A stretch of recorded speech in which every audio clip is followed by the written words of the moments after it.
Adrien, viens voir. Ouais. Viens voir.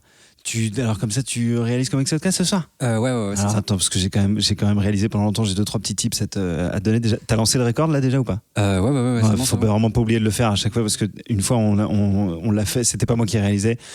Il y a quelqu'un qui m'avait remplacé, avait oublié de lancer le rec. Enfin bref, c'était un enfer. Donc surtout, oublie pas ça.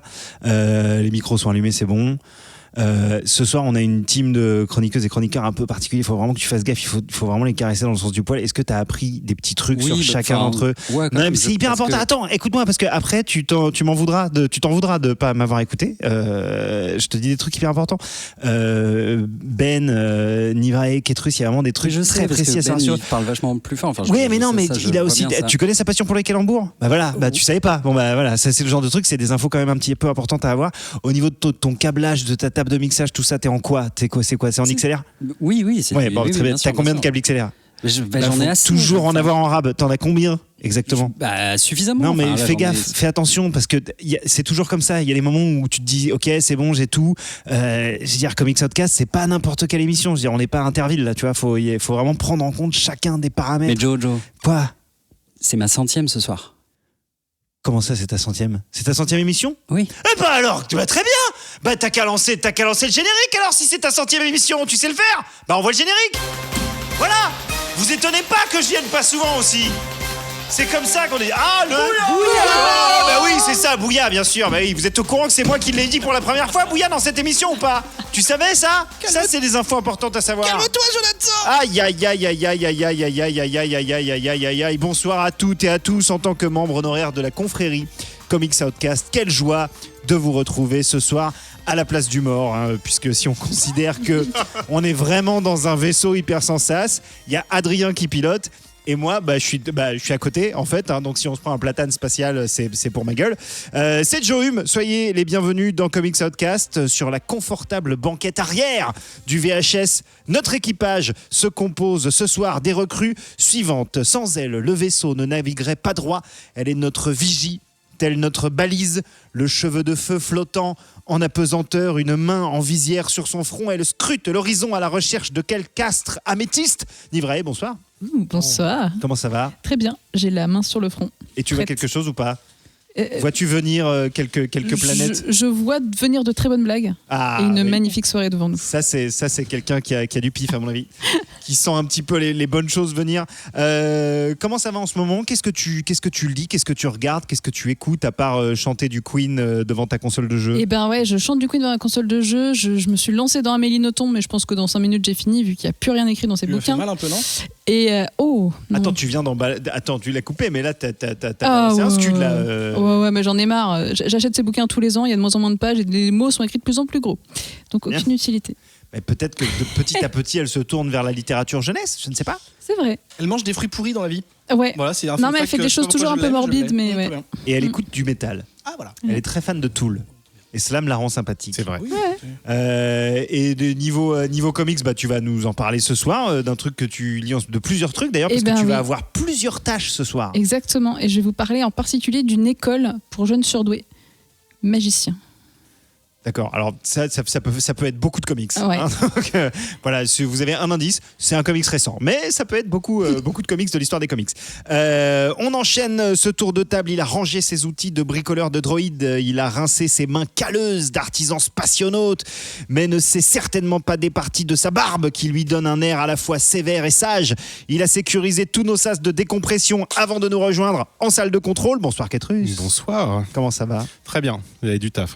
Du taf? Ah ouais, il y avait des trucs. Il y avait c'est pas beau à la cale, quoi. Vaut mieux pas y aller. Non, il y a des mecs qui ont laissé des jouets partout. C'est un bordel. Ah là là, ces gens qui laissent traîner leurs jouets, c'est vraiment n'importe quoi. Comment tu vas en ce moment? Que lis-tu? Que fais-tu? Est-ce que tu regardes des trucs? Est-ce que tu écoutes des choses qui te font dresser l'oreille? Je sais pas. Que j'écoute des choses qui me font dresser l'oreille. Je sais pas, non. En fait, au départ, je partais sur de la lecture, mais c'était juste pour dire que si t'avais envie de parler d'autre chose, t'as le droit. Ouais, en fait, je suis en train de me faire toutes les séries B autour des super-héros, des comics. Et d'ailleurs, il y a un rapport avec le HLB. Voilà, il m'en manque encore une sur Netflix là, qui s'appelle Phénomène, je crois, ou un truc comme ça. Un phénomène, carrément. C'est quoi? C'est flamand? C'est allemand. Allemand, ouais, c'est ça. Ouais. C'est flamand, non? J'essaierai de le forcer encore à la truelle pour le prochain HLB, je pense. Ok. Donc ça a peut-être éventuellement un rapport avec quelque chose dont on va parler ce soir, ce que tu viens de dire. Ouais. Ok, très bien, très bien. Et enfin, l'homme qui est ici, mais qui pourrait à tout instant ne pas l'être, téléporté à l'autre bout de la galaxie à la vitesse de son esprit vif, surtout quand il s'agit de se livrer à cet art ancestral et très terrien, finalement, du calembour. Il a d'ailleurs pour mission, car je l'ai décidé à l'instant, de trouver un calembour pour ouvrir sa review qu'il nous fera tout à l'heure. Ce soir, c'est Ben Renaud, bien entendu. Bonsoir, Ben. Bonsoir, je suis déjà en train de réfléchir. Bah oui. Bonsoir, Jonathan, je suis très content que tu sois là en tant que host. Bah écoute, je Ça fait suis plaisir. ravi de l'être également. Qu'est-ce que tu lis actuellement qu'est-ce que tu regardes Un peu ce que tu veux. Un peu de tout. Un peu de Je tout. continue mes séries régulières comme Strange Adventures ou Thor. Ouais. Je vais vers la BD un petit peu autre, avec une BD qui s'appelle Malgré tout. Qui est une BD d'un auteur espagnol qui s'appelle Jordi Lafèvre, qui est totalement la chiale, c'est une histoire d'amour de la chiale. Et puis je joue également aux jeux vidéo. Je joue à Hades sur Switch, Ouais, comme bah, plein tout de le gens monde, de je bon crois. goût. Voilà. Et puis j'ai Seulement entamé nombreux. la saison 2 de The Boys. Donc j'ai pas écouté le HLB de la dernière parce que je voulais pas me spoiler. Mais voilà, écoutez. Je l'ai pas encore commencé. Moi, Ça donc, démarre gentiment. Voilà. Très bien. Avant de conclure cet interminable préambule, je vais bien entendu citer à nouveau notre commandant de bord, l'homme aux manettes de ce navire qui fend les flots spatiaux avec souplesse et autorité, Adrien. Oui, bonsoir. Bonsoir Adrien. C'est également notre DJ résident du VHS. Est-ce que vous êtes chaud ce soir? Ah, tout à fait. Cher commandant Adrien, les micros sont-ils branchés? Les micros sont ouverts. Les calculs sont entrés dans l'ordinateur de bord? Ils sont saisis. Cher équipage, est-ce que tout le monde est à son poste? Absolument. Oui. Ici Oui, Johume capitaine. dans un message à destination de la station spatiale Bouillapolis, Comics Outcast 152. C'est parti.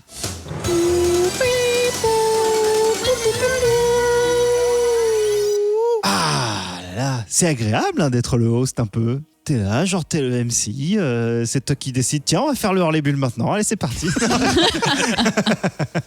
Non, bien entendu, nous allons respecter l'ordre académique de cette émission et commencer par les reviews de la semaine dans Comics Outcast. Et on va entamer avec un titre assez énigmatique, assez sombre.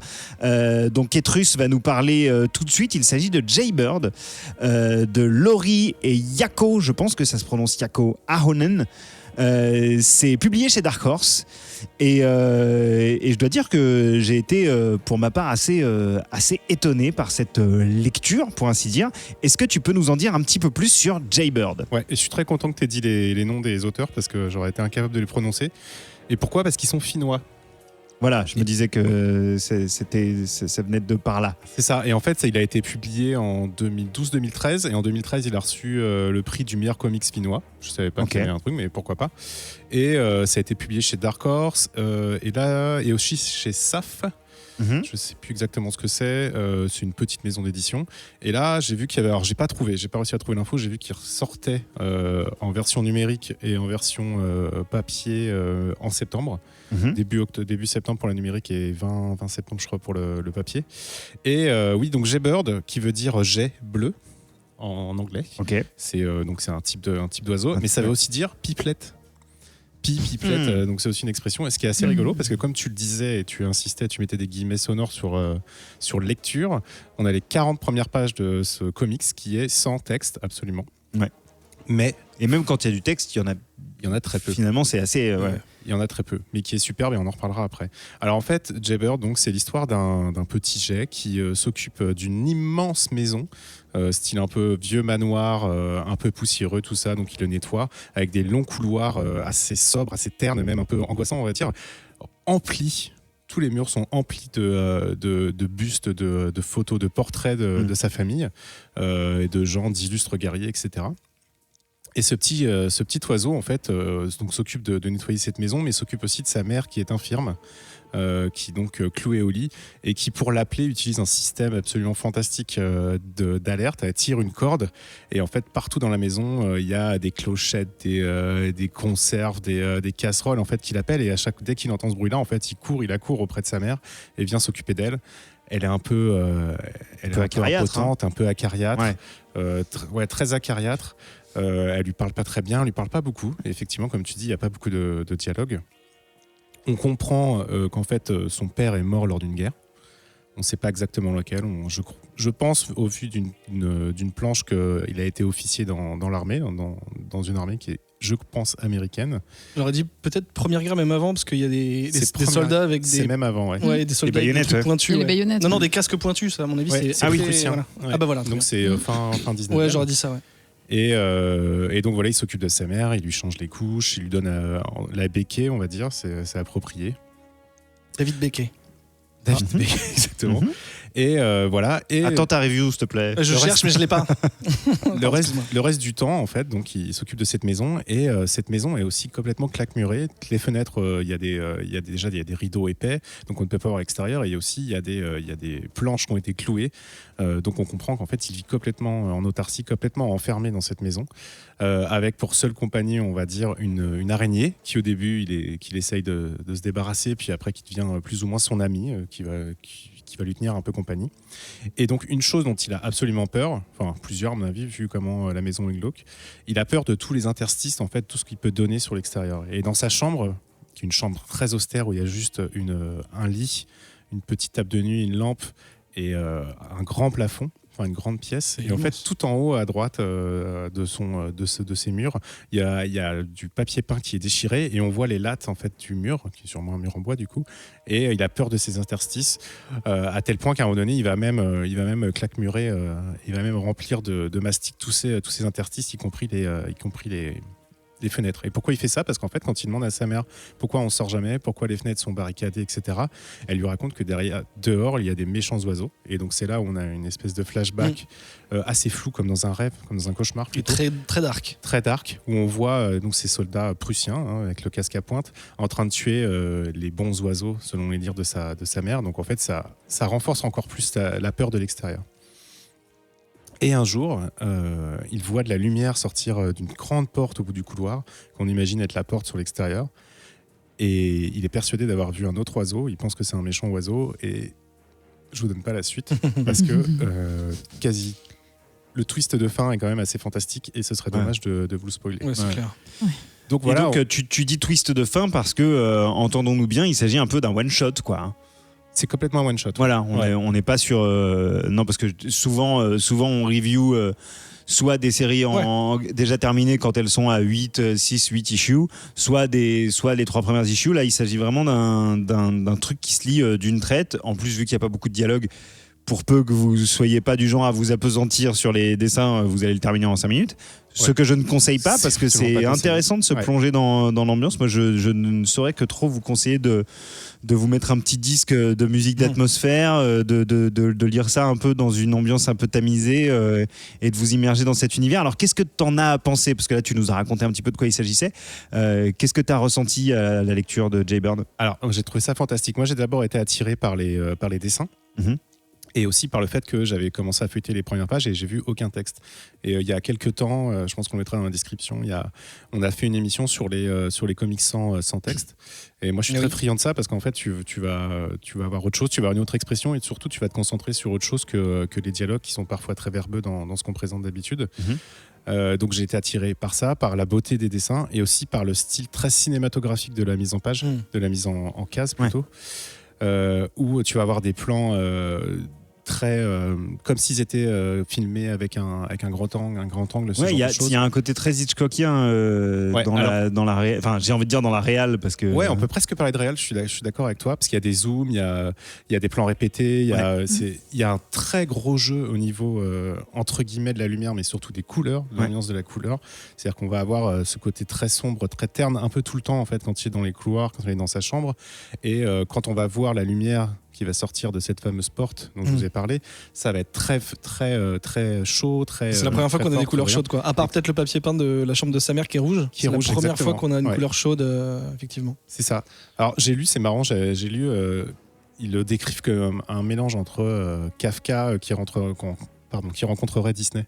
Ouais, Je trouve ça- Ah oui, ouais, c'est je vrai qu'il y a quelque chose de ça, ouais. Je trouve ça assez marrant et c'est vrai que les dessins sont très doux, c'est-à-dire que les personnages le personnage est très mignon, le personnage est très doux, et en même temps, il arrive justement avec ses couleurs, avec ses répétitions qu'il y a dans le papier peint, qui sont des bandes.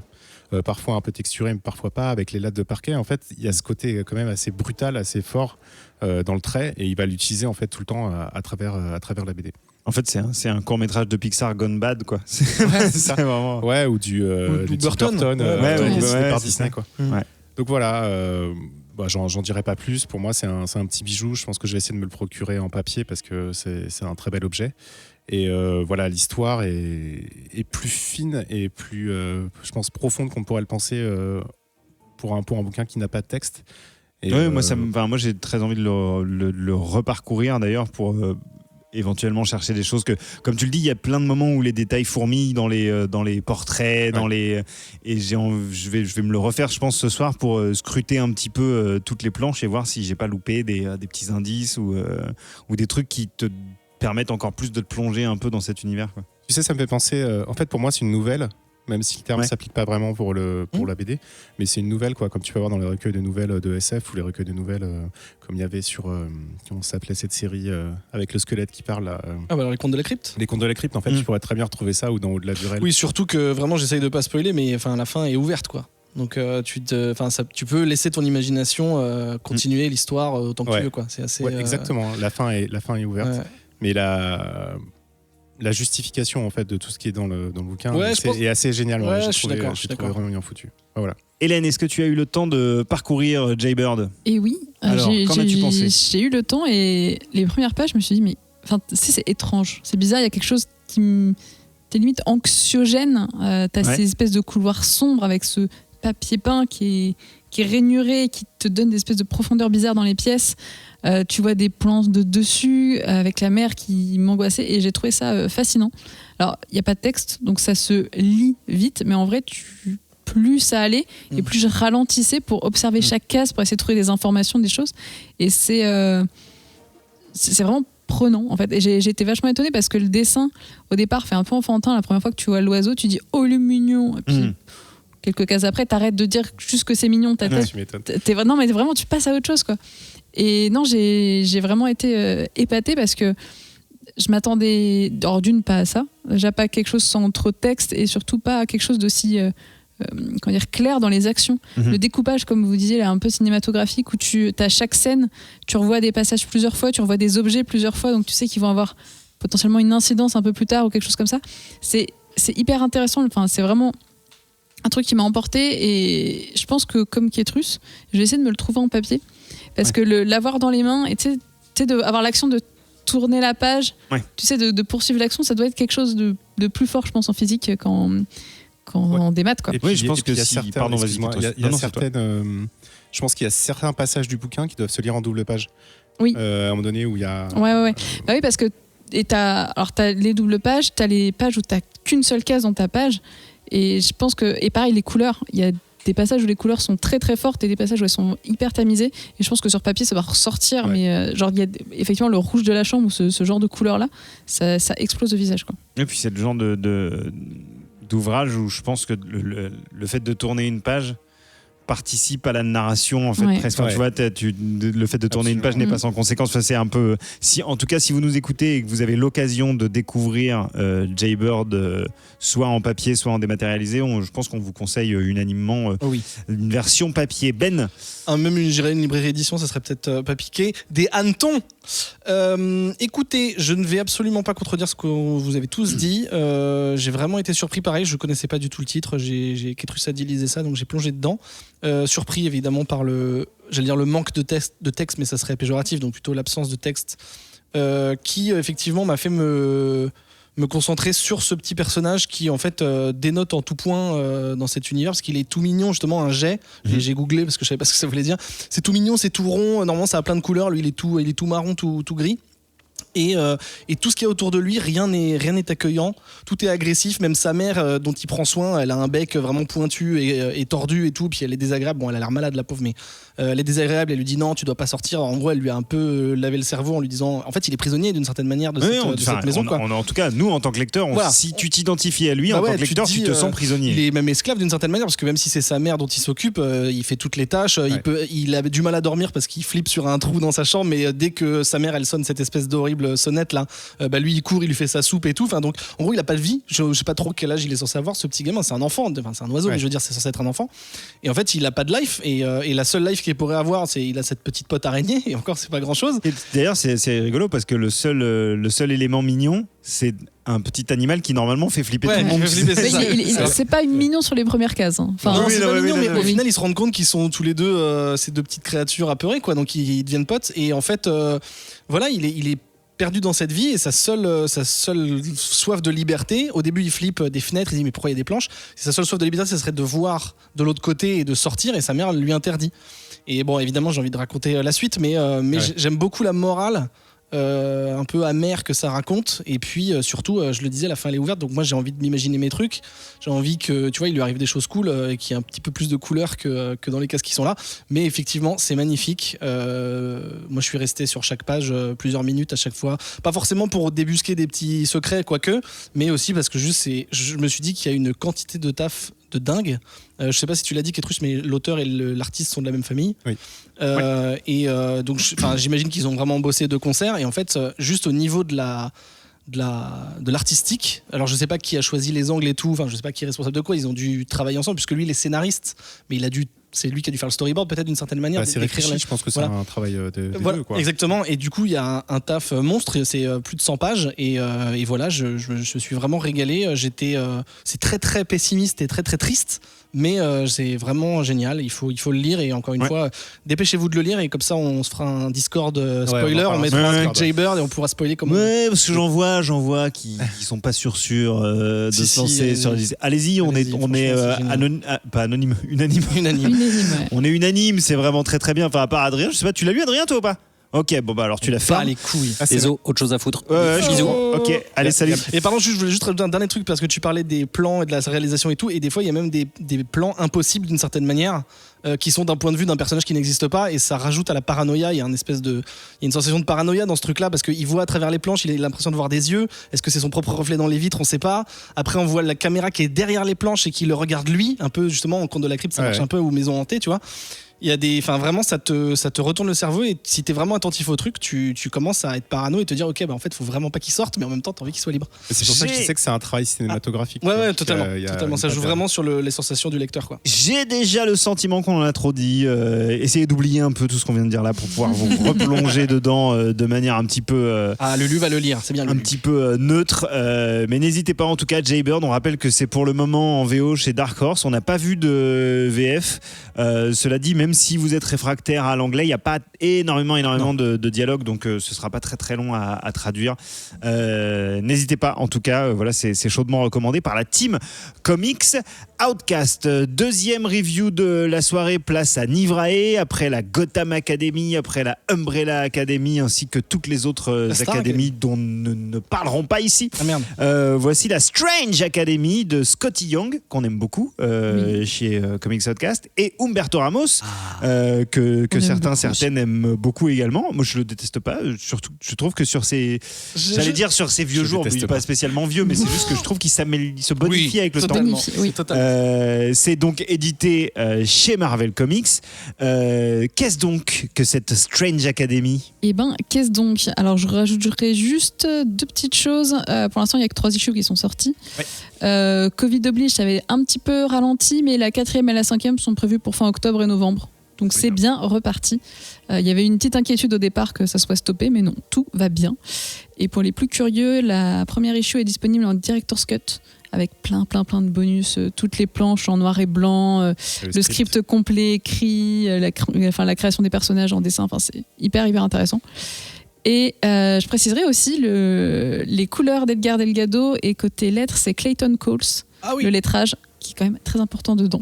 Alors Strange Academy, qu'est-ce que c'est? On arrive dans la Nouvelle-Orléans, Et Doctor Strange, il a créé sa propre école pour jeunes surdoués. Alors, c'est pas l'école de Charles Xavier, c'est pas Poudlard non plus, mais c'est bien une école pour les magiciens et pour les jeunes magiciens. Ouais, donc c'est un mix, quoi. C'est un mix C'est entre les deux. C'est un mix entre les deux. Et à la Nouvelle-Orléans, ça tombe bien parce que c'est une bonne ambiance vaudou magie dans le coin. Et donc on a une porte magique qui cache cette école, bien sûr, que personne ne voit sauf si tu connais la magie. Et on va suivre au départ une première future scolarisée qui est Emily Bright. Et en fait, donc dans le comics, tu as beaucoup de personnages, mais c'est elle en particulier qu'on va surtout suivre dans les premières issues. C'est une jeune fille qui a la particularité d'avoir toujours fait de la magie. On lui a jamais appris, depuis qu'elle est bébé, elle fait de la magie, jusqu'à même plus ou moins ressusciter son chien. À ce moment-là, on a découvert plus ou moins ses pouvoirs et on lui a dit que ça serait bien d'aller à l'école pour pouvoir gérer tout ça. Et donc c'est une des premières enfants de cette école. Et donc cette école accueille aussi 2 jeunes Asgardiens, des jumeaux, qui sont juste des Asgardiens. C'est déjà pas mal en soi. Hein, voilà. C'est pas les enfants de Thor, c'est pas quoi que ce soit. Non, ils le connaissent même pas. Ils savent qui c'est, quoi. Non, mais c'est clair, ils savent qui est Odin, mais ils l'ont jamais croisé. C'est Loki qui les a accompagnés. Non, Loki. Lui, il a accompagné le géant. Lui, il est venu avec son géant de Jotunheim. Sa géante. Géant de givre, bien sûr. D'ailleurs, quand Loki se met dans une histoire, je suppose qu'il y a sûrement une connerie qui se cache derrière. On a aussi ça dépend des qualités du scénariste. C'est ça. On a aussi, mais bon, vu que c'est Scott Young, il y a moyen. On a Zoé Lavaux aussi, qui est l'arrière petite fille de Marie Lavaux, qui avait entre autres formé Docteur Vaudou et combattu Doctor Strange. On a Calvin, qui est un jeune ado qui a l'air d'avoir beaucoup passé son temps dans des familles d'accueil, donc un petit peu traumatisé.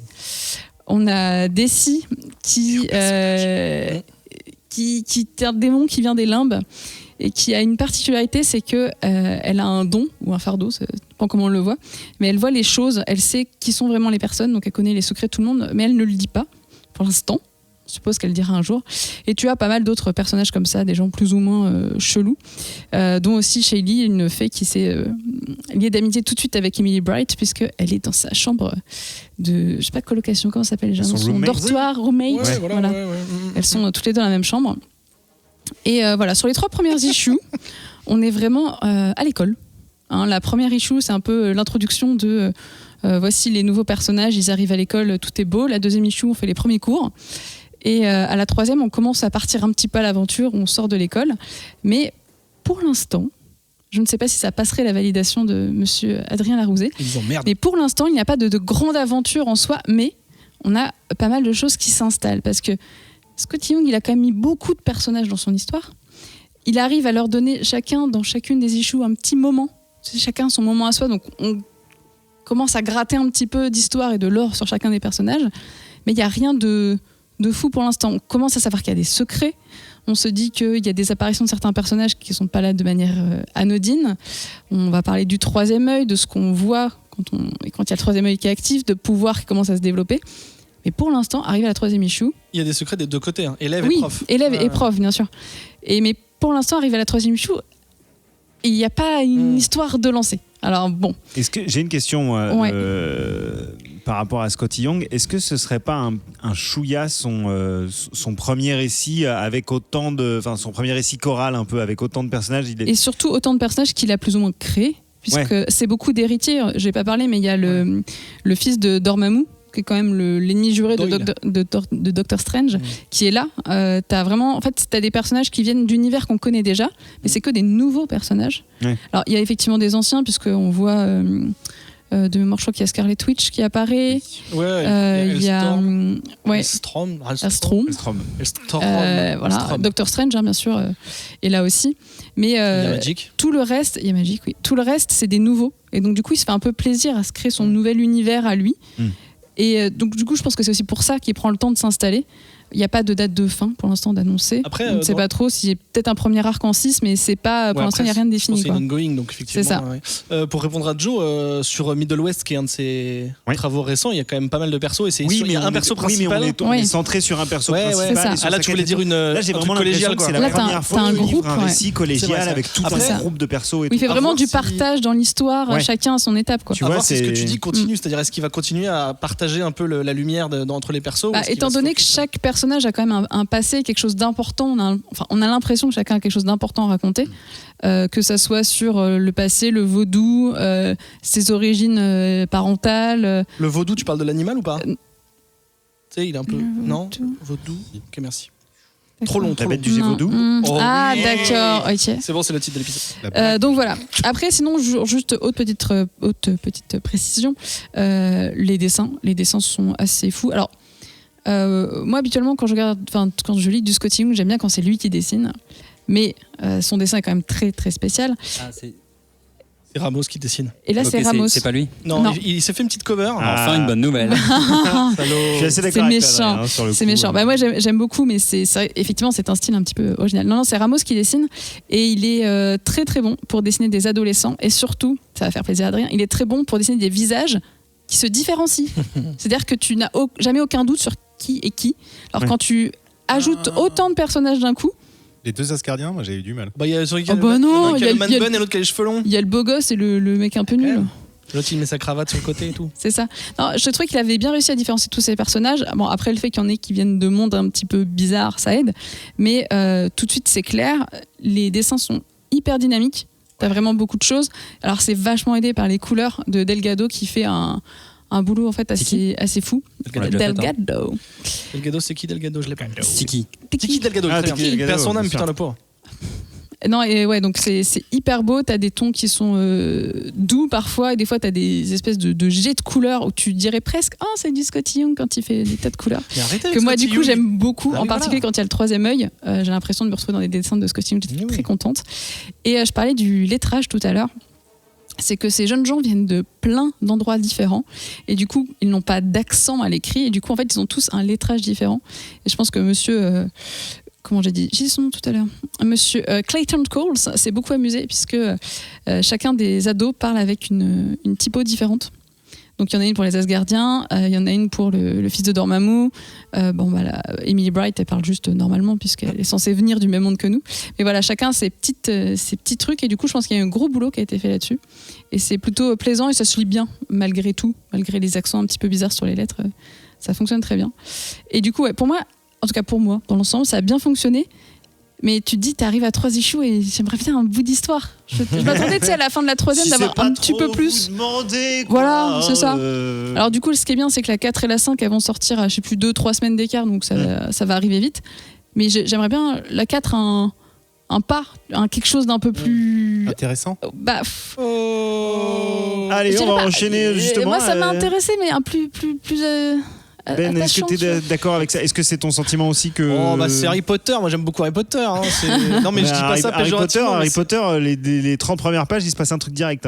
Oui, mais au final, si tu prends Harry Potter 1, je parle du film, j'ai pas lu les bouquins, si tu prends Harry Potter 1, le méchant se révèle qu'à la fin du 1. Donc là, tu vois, je sais pas combien va faire la série, mais si on dit que c'est une ongoing qui peut aller jusqu'à 30 ou 40 issues, peut-être, j'en sais rien. C'est le tout début. Après, je peux comprendre que qu'il se passe des trucs intéressants entre temps. Je suis du même avis, c'est-à-dire que j'ai trouvé ça top. Moi, tous les trucs d'école ou d'équipe, enfin, tu vois, Naruto, Harry Potter, dès qu'il y a des élèves cool qui ont chacun un peu leur histoire, qui sont évidemment inscrits dans des archétypes, comme l'a dit Hélène, tu reconnais c'est les versions mini de persos qui existent déjà, donc ça c'est top.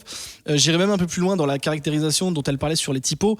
C'est même en fait pour l'instant, et ça va de pair avec ce que tu dis sur Il se passe rien, c'est que ils font de la magie, mais ils jettent tous juste une forme d'énergie, chacun sa couleur et un peu chacun sa forme. Pour l'instant, ils font pas de magie. Moi, c'est ce qui. Oui, t'entends David, on l'embrasse. Il faut un petit peu de magie quand même. Oui, bien sûr, mais ce que j'aimerais bien, c'est qu'ils commencent à faire des vrais trucs et qu'ils se démarquent les uns des autres en disant, bah voilà, lui il fait plus un truc de soin, lui il fait plus un truc de destruction, lui il fait léviter des trucs, elle vole, enfin voilà, des trucs comme ça. Pour l'instant, ils font tous un peu la même chose, mais c'est des tout nouveaux élèves. Des ados en même temps. Et en plus, je sais pas si tu l'as dit, Hélène, pardon, mais c'est la première fois que il y a une école, enfin la Strange Academy vient juste d'ouvrir, c'est la première promotion de la Strange Academy, donc c'est le tout début. Donc des élèves un peu cool auxquels on s'attache, les profs toujours un peu cool si t'aimes les persos ou pas. Il y a Mansing qui fait le prof de plantes, enfin de fleurs. Moi je suis méga chaud. Botanique. De botanique, merci.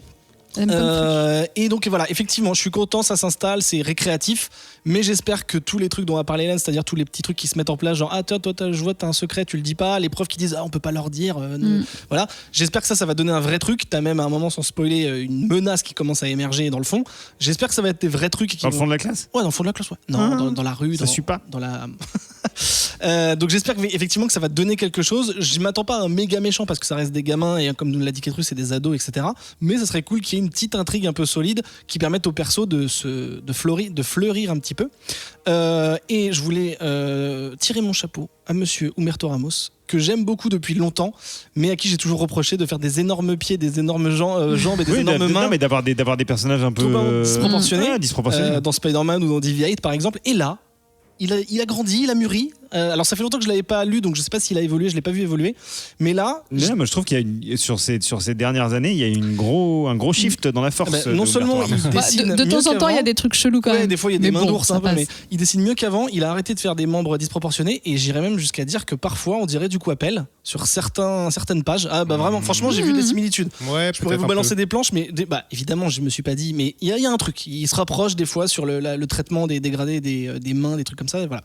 Donc j'étais très content parce que quand j'ai vu Ramos, je me suis dit bon ok, c'est un truc de jeune, donc on va prendre des persos complètement flingués et en fait ça marche très bien.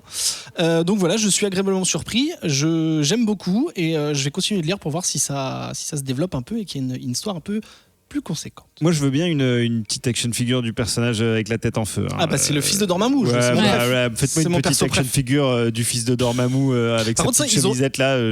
Ils ont pas expliqué pourquoi un méchant envoie son fils à l'école. Enfin, alors t'as le droit. Ils ont pas expliqué. Mais... C'est ça. Mais par contre. Doctor Strange, lui, il est prêt à accueillir les enfants de ses ennemis parce que voilà, c'est ça. Au moins, tu le formes bien, tu le formates bien dans sa tête et après, il sera bien derrière. Ketrus, qu'en as-tu pensé ? Je te sens un petit peu plus sur la réserve. Un peu, mais c'est bien foutu. Enfin, je pense que pour des ados, c'est cool, en fait. Voilà. Ouais. Mais pour moi, en fait, il y a trop d'idées trop ressucées au niveau de la narration. Le fait que tu dises, ouais, c'est un peu comme Harry Potter, des trucs comme ça. Bah ouais, en fait, c'est un peu comme Harry Potter. Oui, mais c'est pas forcément une insulte. Sur un high school. Alors, c'est pas une insulte, sauf que, en fait, j'ai l'impression d'avoir déjà lu des débuts d'histoire comme ça 40 000 fois. Ouais. Le ton décalé, je me prends pas trop au sérieux. Pourquoi pas, en fait. Moi, j'accroche pas des masses. Parce que je trouve que c'est pas assumé en fait. Quand Doctor Strange arrive avec un énorme monstre et que tout le monde se bat, je trouve ça un peu ridicule. Ça permet d'introduire les pouvoirs des gens, ça permet de faire des très belles planches. Elles sont très belles les planches, bien qu'un peu des fois je les trouve trop condensées, trop écrasées, il y a trop de bulles, il y a trop de choses, mais c'est dû au petit format. Et voilà, et en fait ce côté un peu, des fois c'est ridicule. En fait, le fils de Dormammu, je trouve ça ridicule. Parce que quand tu vois ce que c'est derrière Dormammu, quand même, quand tu vois ce qu'il y a eu, la menace que c'est, les combats qu'il y a eu avec Doctor Strange, et là. Mais l'école est obligatoire, hein, donc. Ouais, je trouve ça. Oui, je suis d'accord. C'est un peu bizarre. Je trouve ça un peu naze, mais il y a plein d'autres choses super bien. L'introduction en fait de la première issue, je la trouve géniale parce qu'en fait, elle écrit une lettre à Doctor Strange.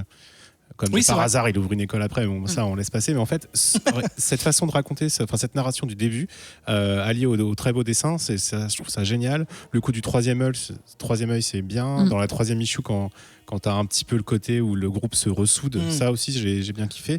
Mais en fait, il y a trop d'incohérences. Mais je pense qu'il est dû au style de récit en fait. Enfin, qui est dû, c'est pas une œuvre, c'est pas de l'indé, image, what the fuck et tout ça. Donc on s'en fout un peu. Mais du coup, moi, j'accroche pas trop. Et les personnages, à part Desi, attends, comment il l'appelle ? C'est la démon. Desi, elle est d'enfer. Celle qui sont les sensations des gens. Et t'as qu'une envie, c'est de voir ce que ça va devenir, quel est son pouvoir, etc. Parce qu'en plus. À chaque fois qu'elle apparaît dans les pages, elle sort une petite phrase complètement what the fuck. T'as le fils de Dormammu, du coup, tu lui dis, tu te rappelles ce qu'on a dit, t'as pas le droit de dire les choses. Et en fait, ça te donne vraiment envie d'aller plus loin et de voir les choses. Donc c'est très hétérogène. Je pense que c'est pas mauvais, mais voilà. Je suis d'accord avec toi, mais ça m'excite pas des masses. Je pense que les persos superficiels, comme un peu les frères d'Asgard, là, ils vont se révéler, ils vont être beaux. Enfin, il y a des trucs qui sont un peu prévisibles, tu vois, genre un des deux gars, je sais plus les noms, c'est Alvi, je crois, un des deux fils d'Asgard là, qui s'embrouille avec le fils de Dormammu, ils se détestent. Tu sais très bien qu'ils vont se kiffer à un moment. En fait, c'est très prévisible. Oui, mais ça permettra peut-être de créer des personnages un peu plus riches, quoi. Après, c'est très prévisible. Je suis d'accord. Je suis un peu blasé de ce genre de choses. Mais après, je pense que quand t'as pas, c'est très bien, tu vois. Je pense quand t'es ado ou même quand t'as pas une grande culture comique, c'est mortel en fait. Je pense que tu rentres là-dedans, tu kiffes en fait. Ou même les jeunes lecteurs et tout ça. Donc parce que même si tu sais pas qui étaient les parents, qui étaient les méchants, ça passe en fait. T'as pas besoin d'avoir tout l'or. Et d'ailleurs, on sait pas trop exactement quand ça se situe. Tu vois, il y a pas.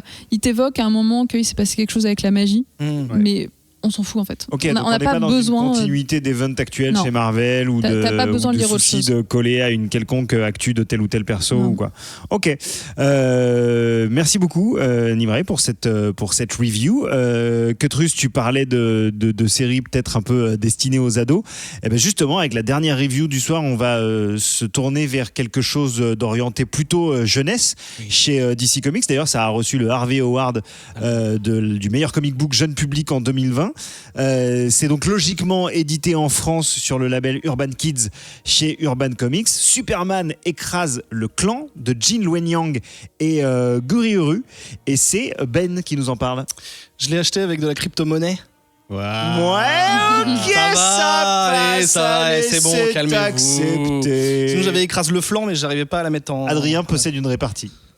Dans un état kryptonite. Plutôt une sorte de question, est-ce que le Harvey Award, il est tiré à pile ou face? Elle est très bien. Elle oui. est très très bien. Elle est très Bravo. bien. Pas mal du tout. Faut demander à Corinne Sherby. Non, c'est pas Corinne Sherby. Si. Waouh. Si. Et moi, Oui. Tu on a la met maintenant. C'est parti. à pile ou face. Tout à fait, donc Superman smashes the clan en Yes. VO ou écrase le clan, que traduit totalement littéralement. Je ne redis pas toutes les petites infos que tu as données. Contrepétri ? Non, pardon. Oh, peut-être. Ça date de octobre 2019 en VO et c'est tout nouveau là en VF, c'est sorti le 9. Ouais. Ça vaut la modique somme de 10 €, donc je vous en supplie, si vous aimez ma chronique, achetez-le parce que c'est que dalle, 10 €, c'est 2 kebabs. Et c'est terminé. Enfin, C'est un récit complet. C'est sorti en 3 issues en VO, mais Ouais. c'est un récit complet d'une 200 de pages. 200 un bis. Ah, donc déjà de base c'était des issues un peu Un peu fatas, costauds, ouais, un peu un peu costauds. fatas. De l'issue de 70 pages. Ok. Ben voilà, c'est Superman ou quoi? Bon, oh. À partir de 9 ans, je tiens à le dire parce que le running gag de Black Science où j'avais dit que c'était pour les enfants, oui, voilà, donc je le dis là, c'est vraiment pour les enfants. La Black particularité, Science, oui, non. oui, non, en fait, vous savez pas. La particularité de ce comics, c'est que c'est une adaptation librement adaptée de l'émission de radio de Superman des années 40 qui s'appelait Superman The Adventures of Superman, et c'était un arc, si on peut appeler ça comme ça pour la radio, qui s'appelait The Clan of the Fiery Cross, donc de la croix ardente. C'est comme ça que ça va être traduit dans l'histoire. J'y reviendrai un petit peu après, sauf qu'on est à peu près à la même époque, c'est-à-dire au milieu des années 40. Donc plus précisément 1946. On ouvre ces 200 pages sur une scène d'action où un jeune Superman, et j'y reviendrai plus tard sur ce mot jeune, affronte un nazi en armure qui s'appelle Atom Man. Donc scène de combat, Lois Lane est évidemment là, Jimmy Olsen prend des photos, évidemment il va le défoncer. Atom Man, à part qu'il est nazi, Ouais. on peut dire qu'il est stylé quand même. Bah ouais, il est un petit peu mignolesque quoi. Ouais. Évidemment, il le défonce et il va découvrir à sa grande surprise que ce qui alimente l'armure de Atom Man n'est autre qu'une petite pierre de couleur verte qui lui donne un petit peu la gerbe. Il va se sentir très faible, il va commencer à suer à grosses gouttes et il ne sait pas de quoi il s'agit. C'est pour ça que je parlais d'un jeune Superman. Il ne sait pas de quoi il s'agit, mais il sait que ça va pas bien. Donc, il fait son plus beau sourire à Lois et Jimmy pour ne pas montrer pâle figure. Et il file à toute allure, non pas en volant, mais en courant sur les câbles téléphoniques, ce que je trouve extrêmement stylé, mais encore une fois j'y reviendrai plus tard à cette version de Superman. Il comprend pas ce qui lui arrive, il sait juste qu'il commence à tomber malade, donc peut-être qu'une soupe de poulet pourra régler ça. Allons nous coucher. On suit en parallèle le déménagement d'une famille sino-américaine qui vient de Chinatown à Metropolis et qui va emménager dans le centre-ville parce que le papa, le docteur Lee plus précisément, vient d'être promu chef bactériologiste en chef au département de la santé de Metropolis. Alors c'est un titre très pompeux, mais c'est trop bien pour lui parce que du coup ils peuvent aller dans le centre-ville, avoir une vie de meilleure qualité. Et on voit que sa femme le suit, l'accompagne. Elle parle pas anglais, elle parle chinois. Lui dit absolument, il faut vraiment que tu parles anglais, te forcer à parler anglais pour t'intégrer. C'est un aspect très important de ce comics. À l'arrière de la voiture se trouvent Tommy et Roberta, qui sont leurs 2 enfants. Donc évidemment, ce sont leurs noms américains, car eux sont sino-américains, contrairement à leurs parents qui ont immigré. Et ils sont un petit peu tristes parce qu'ils ont quitté leur maison qu'ils ont toujours connue et c'était chez eux, c'était tout ce qu'ils connaissaient, leurs amis et tout. Donc ils sont un petit peu tristes de bouger, mais ils sont aussi très contents et très excités parce que au centre-ville de Metropolis, il y a Superman et il y a la ville et il y a tout ce qui est très stylé. Donc c'est une nouvelle vie qui commence, c'est un petit peu ambivalent quoi. Les deux jeunes de cette famille vont se rendre compte qu'ils habitent en face de chez Jimmy Olsen. Bon alors, heureux hasard évidemment pour l'histoire. Mais ce qui est cool, c'est que du coup, ça leur fait 1 degré. Ils sont à 1 degré de Superman. Et ils vont un petit peu sympathiser avec Jimmy, qui est extrêmement sympa et qui s'occupe de l'équipe de baseball du foyer, on va dire, du quartier, où n'importe qui est autorisé, enfin est le bienvenu. Il est d'ailleurs géré par un pasteur, un rabbin et un évêque ou un curé, je sais plus. Non, un curé. Bah, figure-toi que la jeune Roberta, qui est la narratrice, fait cette blague. Elle dit: je sais que ça commence comme une blague, mais c'est ça. Tout ça pour dire que tout le monde est accepté, et donc c'est trop cool parce qu'ils vont réussir à s'intégrer. Donc de son côté, Tommy lui s'intègre vachement bien, il est beau gosse, il parle bien, il sait jouer au baseball, les filles sont folles de lui et tout. Et de l'autre côté, Roberta qui l'accompagne, elle est très timide, elle a mal au ventre, elle est malade en voiture, elle est malade quand il faut qu'elle parle, elle ne sait pas se faire d'amis, elle hésite tout le temps à aller parler aux gens, elle a peur de ce qu'on peut penser d'elle, etc. Donc évidemment, quand ils vont arriver, ils vont être confrontés au racisme. Ça aussi, c'est une énorme partie de ce comics. Aussi bien les collègues du corps médical, du Dr Lee, il y en a un des deux qui va faire une blague sur ses origines et sur les stéréotypes sur les Chinois. Pendant le jeu de baseball, il y a un des élèves, ou en tout cas un des joueurs qui va se démarquer, qui s'appelle Chuck, qui évidemment va faire des remarques désobligeantes et va être clairement raciste, hein, ça se cache pas. Donc voilà, c'est un petit peu difficile pour tout le monde, mais il tente de s'intégrer. Le père, il est un petit peu moteur de ça, en disant: allez, il faut qu'on parle anglais, il faut qu'on s'intègre, effectivement, voilà, ça va être trop bien, j'ai un métier, enfin j'ai un nouveau job, ça va être super. Jusqu'au jour où, quelques jours après leur arrivée, ils vont retrouver au milieu de leur jardin une immense croix en bois enflammée, avec plein de gars cagoulés, cagoule à pointe autour, qui s'appelle le clan, donc je l'ai dit, de la Croix Ardente, et qui vont leur dire: vous devez rentrer chez vous. Beaucoup moins sympa que moi. Vous devez rentrer chez vous. Je suis pas sûr qu'il y ait des noms d'oiseaux qui volent, mais c'est quasiment ça. Ils sont sur le point de foutre le feu à la maison, et heureusement ils sont sauvés par des voisins qui au début se font rejeter, mais au final sont solidaires. Donc ça, c'est l'intégration de la famille Lee. Et je reviens un petit peu à Superman, puisque de toute façon c'est deux histoires qui vont être en parallèle et qui vont s'entremêler. Clark, qui lui est malade, se sent encore pas très bien, et qui va commencer à avoir des apparitions. Il sait pas si c'est des fantômes, il sait pas si c'est dans sa tête, il sait pas trop ce qui se passe. Est-ce qu'il est intoxiqué? Est-ce que c'est des hologrammes? On sait pas trop. C'est un couple au début qui pense être Jonathan et Martha Kent, et en fait c'est pas eux, c'est des gens qui vont se retrouver avec la peau verte et les yeux rouges, avec des antennes qui sont clairement des extraterrestres, et qui parlent dans un langage inconnu. Ce sont des petits glyphes. Alors les fans reconnaissent les symboles de Krypton, parce que ce sont des gens qui viennent de Krypton. Et ils vont lui essayer de le guider, et autant cette langue ne lui dit rien et il est complètement perdu, autant ça va déclencher, parce qu'il l'a déjà entendu quelque part, donc ça va déclencher des souvenirs de quand il était jeune. Donc pour nous lecteurs, ça va déclencher des flashbacks, où on va le voir très jeune, dans les années 20 du coup, à Smallville, où son père avait trouvé une espèce de petite boîte qui ressemblait à une radio, qui diffusait ce genre de langage. Et donc du coup, il y aura d'autres flashbacks qui vont aller dans sa vie. C'est un semi-origin story, puisqu'on va grandir avec ces flashbacks pour arriver au moment présent. Et donc voilà, je vais m'arrêter là sur le plot. Comme je l'ai dit, c'est deux histoires qui vont s'entremêler. Donc, que veulent ces gens cagoulés qui foutent le feu? Est-ce qu'il faut écouter ces gens-là et partir plutôt que de s'intégrer? Est-ce qu'il faut s'intégrer et renier ses origines? Est-ce qu'il faut réfréner qui on est de peur d'être rejeté, un peu comme la petite Roberta? Est-ce qu'il faut être fier de ce qu'on est et l'afficher clairement? Et ça, ce qui est très malin et très à propos, c'est que c'est des questions que vont se poser la famille Lee en général, particulièrement les deux adolescents, et Superman, Clark Kent, qui... Lui, je l'ai dit, il est très jeune, c'est un Superman des années 40, on le voit à son costume, c'est l'ancien costume, et il sait pas encore voler, il sait pas voir à travers les murs, il sait pas souffler du gel, etc. Bolos. Donc voilà, donc c'est parce que c'est un peu les trois personnages, et plus particulièrement la jeune Roberta et Clark vont, tout en affrontant ces nazis, ces racistes, vont se découvrir eux-mêmes, vont réussir à s'affirmer, vont en apprendre sur leur passé et sur qui ils veulent être et qui ils veulent, enfin ce dont ils veulent être fiers en tant qu'étrangers. Je mets ça avec des guillemets parce qu'au final, Roberta et Tommy sont des Américains. Superman est pris comme un Américain, en tout cas par les gens, jusqu'à ce qu'ils sachent que c'est un extraterrestre. Mais en tout cas, voilà. En tant qu'étrangers ou non blancs, ils veulent s'affirmer, ils doivent être fiers de leurs origines et savoir ce qu'ils ont envie d'être, tout en combattant des maisons en feu. Qu'en as-tu pensé?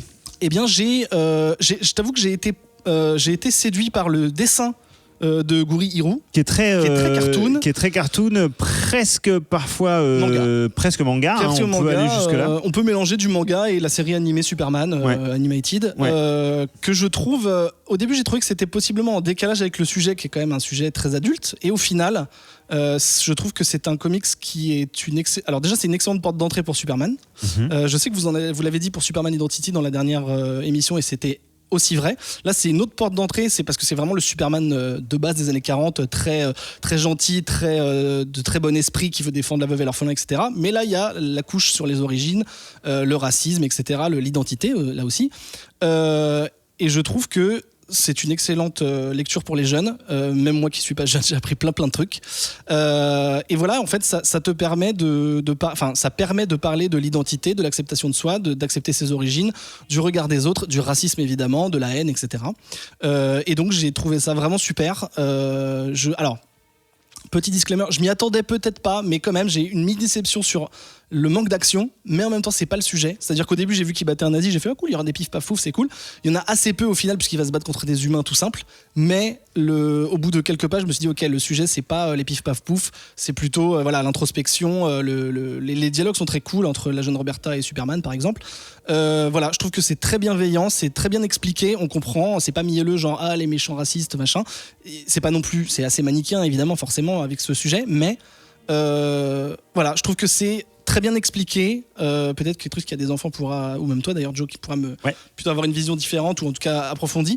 Voilà, l'artistique, je vais pas passer trop de temps dessus parce que voilà, c'est extrêmement propre. Ça colorie pas à côté. C'est très cartoon et très manga et je trouve que ça me va très bien. C'est très agréable à lire. Et voilà, je reviendrai à la fin sur l'auteur et ce qu'il peut raconter à la fin de la VF, mais je vais laisser mes petits camarades. Mais on peut cela dit, néanmoins, sans dévoiler ce dont tu vas parler par la suite, saluer l'édition de Urban Comics qui comme d'hab est vraiment très très cool, avec des petites fiches rétrospectives de chaque personnage entre les chapitres, première apparition en BD et tout. Alors pour nous qui sommes férus de comics, parfois c'est des infos qu'on connaît, mais comme ça s'adresse à un jeune public et que ça peut être, par exemple, me dit que cette histoire complète peut tout à fait pour certaines lectrices ou certains lecteurs être une porte d'entrée dans les comics ou dans l'univers de Superman. C'est très cool d'avoir ces petits bonus là qui sont vraiment, je trouve, ça fait partie toujours des valeurs ajoutées de Urban Comics depuis le début, et effectivement à la fin Ben nous en parlera un petit peu, mais il y a de quoi lire, il y a de quoi prolonger un petit peu la lecture et l'expérience. Cutrus, effectivement, qu'est-ce que tu en as pensé toi, et est-ce qu'en tant que papa t'as une lecture différente, une vision différente de ce genre d'ouvrage? En tant que papa, je sais est-ce que tu y es plus sensibilisé, ou est-ce que tu dis tiens, effectivement je mettrais bien ça dans les mains de mes enfants? Complètement. Et je vais même aller plus loin. Je pense qu'il faut mettre ça dans les mains de beaucoup d'enfants, voire, alors c'est un peu pieux, mais c'est pas possible, mais voire le mettre à l'école en fait. Dans les CDI, ça peut être dans les CDI, cela dit. Pourquoi ? Parce que en fait, je trouve que c'est un récit de bout en bout qui est d'une finesse incroyable, extraordinaire, et qui aborde tellement de thèmes, que ce soit le racisme, comme tu as dit, l'acceptation, du féminisme aussi, parce que bien sûr. En fait c'est marrant parce qu'il a réécrit des personnages. Alors ça se passe en 1946, donc juste après la guerre. Les personnages sont pas des personnages de cette époque-là, ça c'est sûr, et tant mieux en fait. Et ça, le fait qu'il ait un peu modernisé la petite fille, ce genre de choses, ça, par contre, aide. dans la version radio, ils étaient sino-américains. Ils étaient d'origine chinoise. D'accord. Mais je pense que dans le caractère, en fait. Tu te trouves un petit peu plus thème féminisme, un petit peu plus solaire que d'un truc d'après-guerre. Ouais, d'accord. Thème féministe et qui est cool et que j'applaudis. C'est trop bien de l'avoir fait comme ça. Et surtout de la façon dont c'est fait, c'est-à-dire que c'est très malin et ça s'adresse aux jeunes surtout. C'est très bien de l'avoir fait, c'est très bien d'avoir actualisé ça. Le traitement du racisme est parfait en fait, je trouve. C'est-à-dire que c'est pas blanc, c'est pas noir, c'est gris. C'est assez équilibré. À un moment donné, ça évoque aussi le côté non, j'ai pas le mot, mais enfin financier en fait aussi de toutes ces organisations-là. Moi, à un moment donné, tu vois, je me suis dit, avant de lire ce qui est écrit à la fin et ce que tu vas raconter, je me suis dit tiens, c'est marrant, c'est un coup de pied dans les glaouis de Trump en fait et de tout ça. C'est possible. Ça l'est un peu en fait avec les suprémacistes blancs. Après, malheureusement, même s'il faisait copie-coller de 46, ça c'est toujours vrai aujourd'hui. C'est ça qui est triste. Mais c'est parce que l'auteur est très bon et parce que voilà, il maîtrise le sujet et en fait. Ouais, c'est super bien fait. Moi, au début, j'étais là, c'est vraiment un truc pour enfants. Et en fait, il y a plein de passages, il y a plein de textes, il y a plein de dialogues qui sont très très bien. C'est-à-dire que au lieu d'arriver de te dire ouais, les suprémacistes blancs c'est des ordures, effectivement faut s'en débarrasser, ce qui est le cas, et en fait c'est pas du tout raconté comme ça, c'est raconté par des faits, par des actions. Oui, en plus, parce que tu dis qu'il n'y a pas d'action, il n'y a pas d'action de non, il n'y a pas de bataille. Il y a de l'action énormément quand même, d'action, bien sûr. Et c'est raconté de cette façon-là, et en fait c'est d'enfer, quoi. Mais même dans le Ku Klux Klan, parce qu'il n'est pas nommé comme ça, mais c'est ça, quoi. Il y a même différents types de personnages. Il n'y a pas que le pur raciste, comme tu dis, il y a un mec qui est là pour l'argent, et même dans les gens qui font pas partie du clan et donc des méchants, dans les jeunes enfants par exemple, qui sont racistes malgré eux, c'est du racisme ordinaire. Donc il y a différentes formes de racisme, et ça pour les jeunes lecteurs, je pense que c'est bien de pouvoir faire la différence et de se dire ok, c'est pas juste les méchants et tout, il y a du racisme partout en fait. Et le fait que ce soit aussi que ce soit des héros asiatiques, je trouve ça génial, parce que c'est assez rare en fait qu'on évoque le racisme anti-asiatique. C'est pas quelque chose qu'on a l'habitude de voir, surtout dans les œuvres américaines. Donc on voit beaucoup de choses avec le racisme anti-noir, que ce soit avec Lovecraft Country, avec Watchmen, etc. La série Watchmen. C'est cool, mais le racisme anti-asiatique, il n'y en a pas trop. Et en fait, là, c'est lié à l'histoire personnelle, mais le fait qu'on ait ça, je trouve ça cool, ça éclaire, parce qu'en plus, ça met aussi des fois un peu en miroir avec l'histoire du shérif, qui lui est noir aussi. Ouais. Et c'est évoqué, c'est pareil, c'est juste évoqué, mais c'est très bien évoqué, c'est très bien amené. C'est cool. L'image aussi de Superman, parce que c'est aussi l'idole Superman des suprémacistes, en tout cas. Oui, parce que c'est l'homme parfait, c'est le blanc parfait. Scorpion, ouais, bien sûr. Ce genre de choses. Donc en fait, c'est très bien fait. Voilà. Enfin, je vais arrêter parce que je pourrais en parler des heures, mais je trouve que c'est assez amusant parce que, pardon, excuse-moi, t'avais pas terminé. Non, je trouve que c'est admirablement bien écrit, c'est très fin et ça touche. C'est ça, il n'y a pas de gros sabots, quoi. Vas-y, pardon. Je voulais juste préciser que Jin Luen-Yang, c'est lui qui a fait New Superman, où il y a un Superman chinois. Ah bah c'est marrant, j'allais demander si on avait d'autres œuvres à conseiller de cette. Alors moi je l'ai pas lu New Superman, mais bon, juste le principe que la Chine ait un Superman, je trouve ça stylé. Ce qui est assez amusant, c'est que on parle de Superman Smashes the Klan, et là, je crois, dans une semaine ou deux, sort le nouveau Lucky Luke qui s'appelle Un cowboy dans le coton et qui traite des mêmes genres de problèmes. Ouais. C'est Lucky Luke qui hérite d'un terrain en Louisiane et qui veut les donner aux fermiers noirs du coin, et le Ku Klux Klan qui s'y oppose. Wow. Et c'est la lutte de Lucky Luke contre le Ku Klux Klan. Juste dernière petite remarque, quand je dis que c'est admirablement bien écrit et bien amené, pour les enfants en fait. Parce que pour nous, en fait, moi j'apprécie le travail qui a été fait, mais c'est pas un ouvrage qui est fait pour moi. Tu vois, parce que c'est pas la cible. Tout ça, à part le sujet, c'est vrai que c'est pas très excitant. Enfin, c'est agréable à lire, mais ça te transcende pas. Mais par contre, pour les gamins, et pour ce public, c'est génial. C'est parfait. Nivrae, enfin, qu'as-tu pensé de Superman écrase le clan ? Eh ben, c'est pas mal. Alors moi, j'ai un peu moins accroché au dessin, que j'ai trouvé un poil enfantin quand même s'ils sont mignons, mais peut-être un peu trop mignons. Et pas la cible. Ouais, je suis clairement pas la cible. Après, oui, mais vraiment, je lis des trucs pour ados. Bien sûr, je lis mon petit poney, c'est ça, je lis mon petit poney, donc voilà. Mais par contre, ouais, tout ce qui est le propos autour de ça, la manière dont c'est raconté, j'ai trouvé ça hyper intéressant. Alors pour l'instant, je n'ai lu que la première issue qui fait 70 pages. J'ai pas encore lu les deux autres. Mais je pense que de l'avoir vu là, la version, la VF, je vais me le prendre en VF et je le reprendrai. Non, mais t'inquiète, j'ai de la place dans la bibliothèque.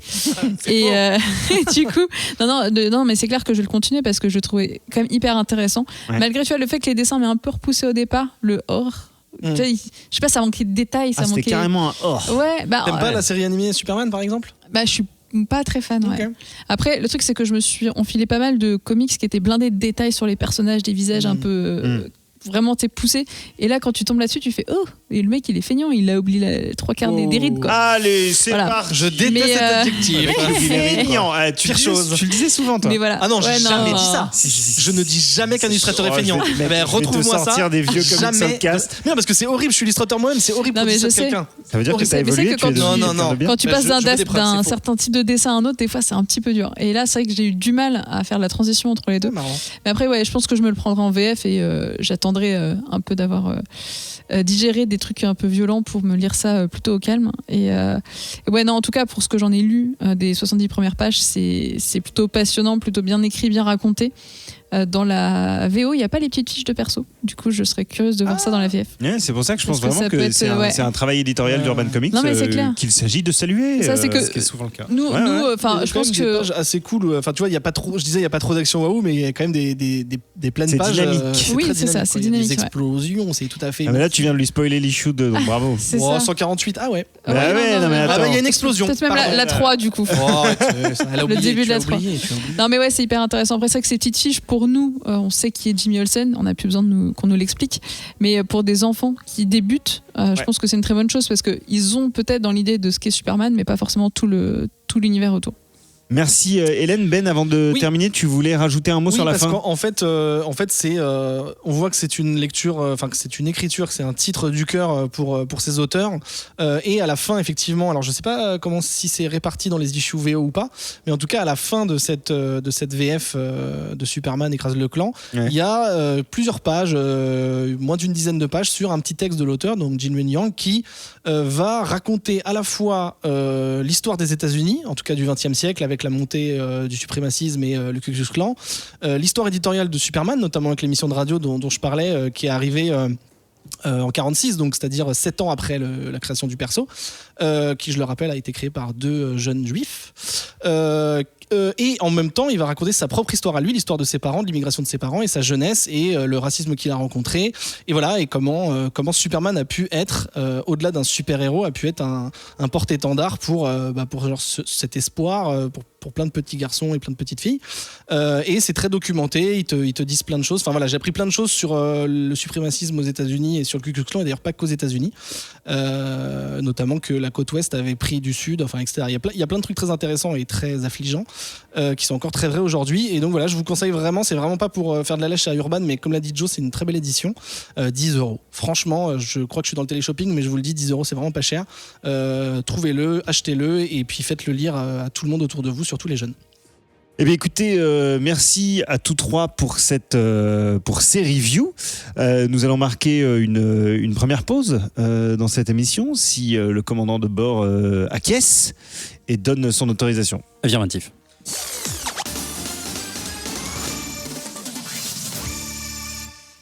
Oui. Ce soir, il s'agit de Comics Outcast 152 comme le département de la Manche, où vous écoutez peut-être Comics Outcast à Condé-sur-Vire, ou bien à Briquebec, ainsi qu'à Picauville. Ah, c'est une ville où il y a plein de petits pieds. Tu peux marcher par terre, t'es là. Comme des Lego. Et à Perrier, où on ne trouve bien entendu pas de 100p. Et non. Alors, parce que la ville est sponsor. Voilà. Désolé. C'est une OP. C'est une OP. pétillantes, Perrier. Aux pétillantes. Wow Parce tu que, vois, celle tu du vois. début de ta review était pas ouf, mais là tu t'es bien Mais rattrapé. j'étais obligé de le faire dans le thème de Superman, donc mets Non, nos non, pétillantes mais dans le thème de Superman, je t'en pas supplie. mal, pas mal du tout. Peut-être que si vous êtes dans la Manche, vous achetez vos comics à la librairie Le Détour à Granville, que nous saluons au passage, ainsi que celle de l'OCEP, l'OCEP à Coutances. Coutances. Attends. Ah, t'as réussi à faire bugger Ben. Non, c'est beau. pas ça. J'ai complètement fait bugger Ben Arnaud. À quoi tu Excuse-moi, réfléchis? mais Que je- veux-tu nous dire? Bah, Qu'y a-t-il? alors, peut-être qu'Adrien fera un Quelque montage, chose mais te je crois taraude. que 52 c'est la Haute-Marne, je crois que tu t'es trompé. C'est vrai, c'est toi qui m'as écrit la Manche, enfoiré. Mais non, c'était mon modèle. Ah merde! Mais putain. J'explique aux patronautes qui écoutent, peut-être qu'Adrien coupera. Joe, ça fait longtemps que Joe n'avait Non, pas c'est hosté. pas grave. Je Non, lui dis, mais est-ce que tu veux un modèle pour les départements? Mais non, mais on peut le refaire là, tu fais Mais non. 5 minutes. Mais non, c'est drôle. C'est pas Je grave, vais c'est drôle. copier-coller mon truc que la dernière fois que j'ai fait c'était la 50. Je vais copier-coller. Pourtant j'ai viré les villes, mais j'ai laissé le numéro du département pour lui donner l'exemple, tu Ah vois. oui, je me suis dit, oh, c'est Ah sympa, oui. il m'a déjà prévenu que c'était la Manche, c'est Ah top. oui. Donc on va pas switcher du coup. Non, non, on va pas switcher, on va. écoutez, c'est un quand- échec, c'est un échec. C'est triste pour les gens qui habitent la Haute-Marne, mais bon. Oui. Bon bah ça. écoutez, Si moi vous j'aime habitez bien. la- Je trouve Non, ça mais mignon. En- Non, mais moi aussi. En Allez, bonus, on pourra trouver toutes les villes pourries de la Haute-Marne. Ah bah voilà, on a si le vous bonus. voulez, on fera ça. Très bien. Attendez, il y a combien de patronautes potentiels en Haute-Marne? Calmez-vous quoi. Bah, dites-nous. Bon, Attention, hein. Est-ce que. Alors attends, je réfléchis. Est-ce qu'on fait maintenant les patronautes ou après? Non, on va les faire après. On peut néanmoins signaler quoi? Qu'est-ce que je vais Mais vous du coup, signaler? où qu'on soit en France ou ailleurs, qu'est-ce qu'on peut faire pour nous retrouver? Oui, voilà, c'est ça. Pour nous retrouver, vous pouvez écouter Comics Outcast et nous retrouver, pas forcément juste nous écouter, mais nous retrouver sur les réseaux sociaux, bien entendu, puisque nous possédons plusieurs types de réseaux sociaux, n'est-ce pas? À commencer par le Bouya Comics Club, qui vous accueille régulièrement. Non, mais le Bouya Comics Club, effectivement, c'est sur Facebook et on est ravis de s'y retrouver pour échanger de la news, de la vanne, un petit peu. Vous pouvez balancer exactement tout ce que vous voulez. Également sur Twitter @ComicsOutcast, on y est le plus régulièrement possible. Instagram @ComicsOutcast. Également retrouver un petit peu plus les coulisses de l'émission. Parfois on partage nos achats. En story, on publie des choses qu'on publie pas forcément sur Twitter et sur Facebook, donc n'hésitez pas si vous voulez avoir un petit peu le full package Comics Outcast, et puis bien entendu les vrais E et les vrais S, ils sont actuellement le Discord, le lien est dans la bio Twitter. Et dans le Twitter du vaisseau Hypersensas, le Discord du vaisseau Hypersensas, qui vous permet non seulement de scruter un petit peu la chaîne de Comics Outcast, mais aussi de tous les autres podcasts du vaisseau Hypersensas. Il y en a pléthore, c'est pléthorique, l'offre est pléthorique. Le cinéma, la cuisine, la musique, les quiz. Voilà, il y a des nouveaux venus là en plus depuis la rentrée. C'est incroyable. Depuis aujourd'hui, il y en a plein là. C'est fou. Non, mais je parle des podcasts, je parle pas des gens. Ah oui, non. Je parle pas des gens. Je parle des podcasts. Non, mais voilà, en tout cas, n'hésitez pas à nous rejoindre sur ces réseaux. Nous serons ravis de vous y retrouver. Enfin, je dis nous, j'y suis jamais parce que j'ai pas le temps, mais en tout cas, il y a beaucoup de gens autour de cette table qui y passent du temps. Et quoique, depuis que 20th Century Toys est revenu, j'essaye d'être un petit peu plus il est corpo. J'essaye en tout cas de libérer du temps pour ça, parce que mine de rien, ça me fait plaisir. On va passer à la suite de cette émission. Il s'agit du Focus. Pas de jingle, puisque je l'ai déjà mis. Donc, t'as déjà mis le jingle. Ah oui, c'était le jingle, d'accord, très bien. Oui. Super, alors le Focus. Le Focus cette semaine dans Comics Outcast, il s'agit pas spécialement d'une nouveauté, mais c'est pas forcément le but du Focus, justement. Le nouveauté but du Focus, en VF. Intégral en VF. Ça vient de sortir l'intégral en VF ? Totalement. D'accord. Et alors, d'une certaine manière, c'est une nouveauté. Oui. Il s'agit de Tokyo Ghost, de Rick Remender, qu'on aime beaucoup dans Comics Outcast via des titres assez emblématiques tels que Fear Agent, Black Science et on en passe. Un autre OG de Comics Outcast, il s'agit de Sean Murphy, dont on a dressé les dithyrambes ici même lorsqu'il a sorti Punk Rock Jesus, par exemple. Je sais que ça s'était beaucoup tripoté sur son White Knight. Non, pas White Knight, le truc d'avant. Non, mais le truc d'avant, c'est White Knight. White Knight et Curse of the White Knight. Les deux. Ah oui, voilà, voilà. Curse of the White Knight et White Knight. Voilà, donc Sean Murphy et Matt Hollingsworth. Le chef. Donc ce trio infernal a livré Tokyo Ghost en VO il y a maintenant, je dirais 3 ans. 3-4 ans peut-être, on va vérifier, mais 5 ans carrément, me dit Hélène. J'ai 5 à ma droite. 6. Oh là là, est-ce carrément 5 ans? Non mais le temps file les amis, que d'évolution pour Sean Murphy qui est devenu une superstar entre temps. Et c'était Hélène qui me faisait signe que ça faisait 5 ans, elle connaît son sujet puisque c'est elle qui présente le Focus Tokyo Ghost tout de suite. Hélène, c'est à toi. Je vais commencer par un mea culpa pour Zef, qui m'a offert les 2 tomes VF à mon anniversaire. Tu les as brûlés. Je crois il y a 1 an et demi. Et en fait, à l'époque, je déménageais et je les ai enterrés dans mon carton qui s'appelait Reading List. Ah. Et ils étaient vraiment bien enterrés. Et quand j'ai vu qu'Urban sortait l'intégral, je me suis dit mais je les ai en fait. Et du coup, j'ai été creuser mes cartons, je les ai retrouvés. Donc pardon Zef, mais c'est bon, j'ai lu ton cadeau. Alors, Tokyo Ghost, c'est pas la première fois qu'on en parle sur Comics Outcast, puisqu'en novembre 2015, c'est Joe qui avait fait la review de Comics Outcast 34 sur les 3 premières issues. Quelle mémoire! Donc, quelques rappels. Rick Remender, né en février 1973 à Portland, dans l'Oregon. Non, mais en fait, je vais pas vous faire la page Wikipédia du tout, parce que si vous aimez Rick Remender, vous allez écouter le Comics Outcast numéro 23 où Lane a fait un focus sur l'auteur. Vous avez 70 ans, vous l'avez peut-être écouté en direct. C'est pas mal, hein. Non, mais après, pour ne citer que ses plus grands œuvres, on a quand même fait 26 émissions qui parlent de lui. Death or Glory, Black Science, Seven to Eternity, Fear Agent, Law, Deadly Class, Uncanny X-Force, All New Captain America, et j'en passe. Donc oui, il a été pendant un bon bout de temps le parrain de l'émission, malgré lui, avant que ça soit Tonton Lemire. Calmez-vous. Jeff Lemire, pardon. Sean Murphy, on en a parlé, donc Batman White Knight, Punk Rock Jesus, Joe the Barbarian, la dernière fois que tu es venu, Joe. Oh, Jojo. Et ben oui, il faut pas l'oublier. Alors, qu'est-ce que c'est que ce Tokyo Ghost qui est resté pendant 1 an dans mes cartons ? Eh ben, nous sommes en 2089 à Los Angeles et tout le monde est accro à la technologie, mais accro à un point qu'on a jamais vu avant, c'est-à-dire qu'ils ont des écrans devant les yeux, ils ne vivent plus que pour de la pub, des contenus qu'on leur propose en permanence, mais au milieu de tous ces gens, une petite résistante, Debbie, elle a toujours refusé la technologie et elle est presque la seule dans la ville à vivre dans la réalité. Et son compagnon, son amoureux, lui est totalement obnubilé par le virtuel. Tous deux sont chasseurs de primes et son plus grand espoir à elle, c'est de pouvoir récupérer assez de thunes pour se barrer à Tokyo, qui serait la seule ville qui n'a pas été contaminée par la technologie, et peut-être espérer faire sortir son bien-aimé de son addiction à la drogue du virtuel et des contenus publicitaires permanents. Donc ça, c'est un peu le pitch de départ, qui est, je pense, sur peut-être les 2-3 premières issues. Et ensuite, ça enchaîne sur beaucoup de choses, du voyage entre Los Angeles et Tokyo, des scènes de combat, des scènes d'action, des moments de calme et de paix, vraiment de bonheur et des retours dans la violence, dans l'agonie en fait d'un monde qui est vraiment parti à sa perte. Il n'y a pas à dire. On est sur un comics très engagé, très critique sur une société.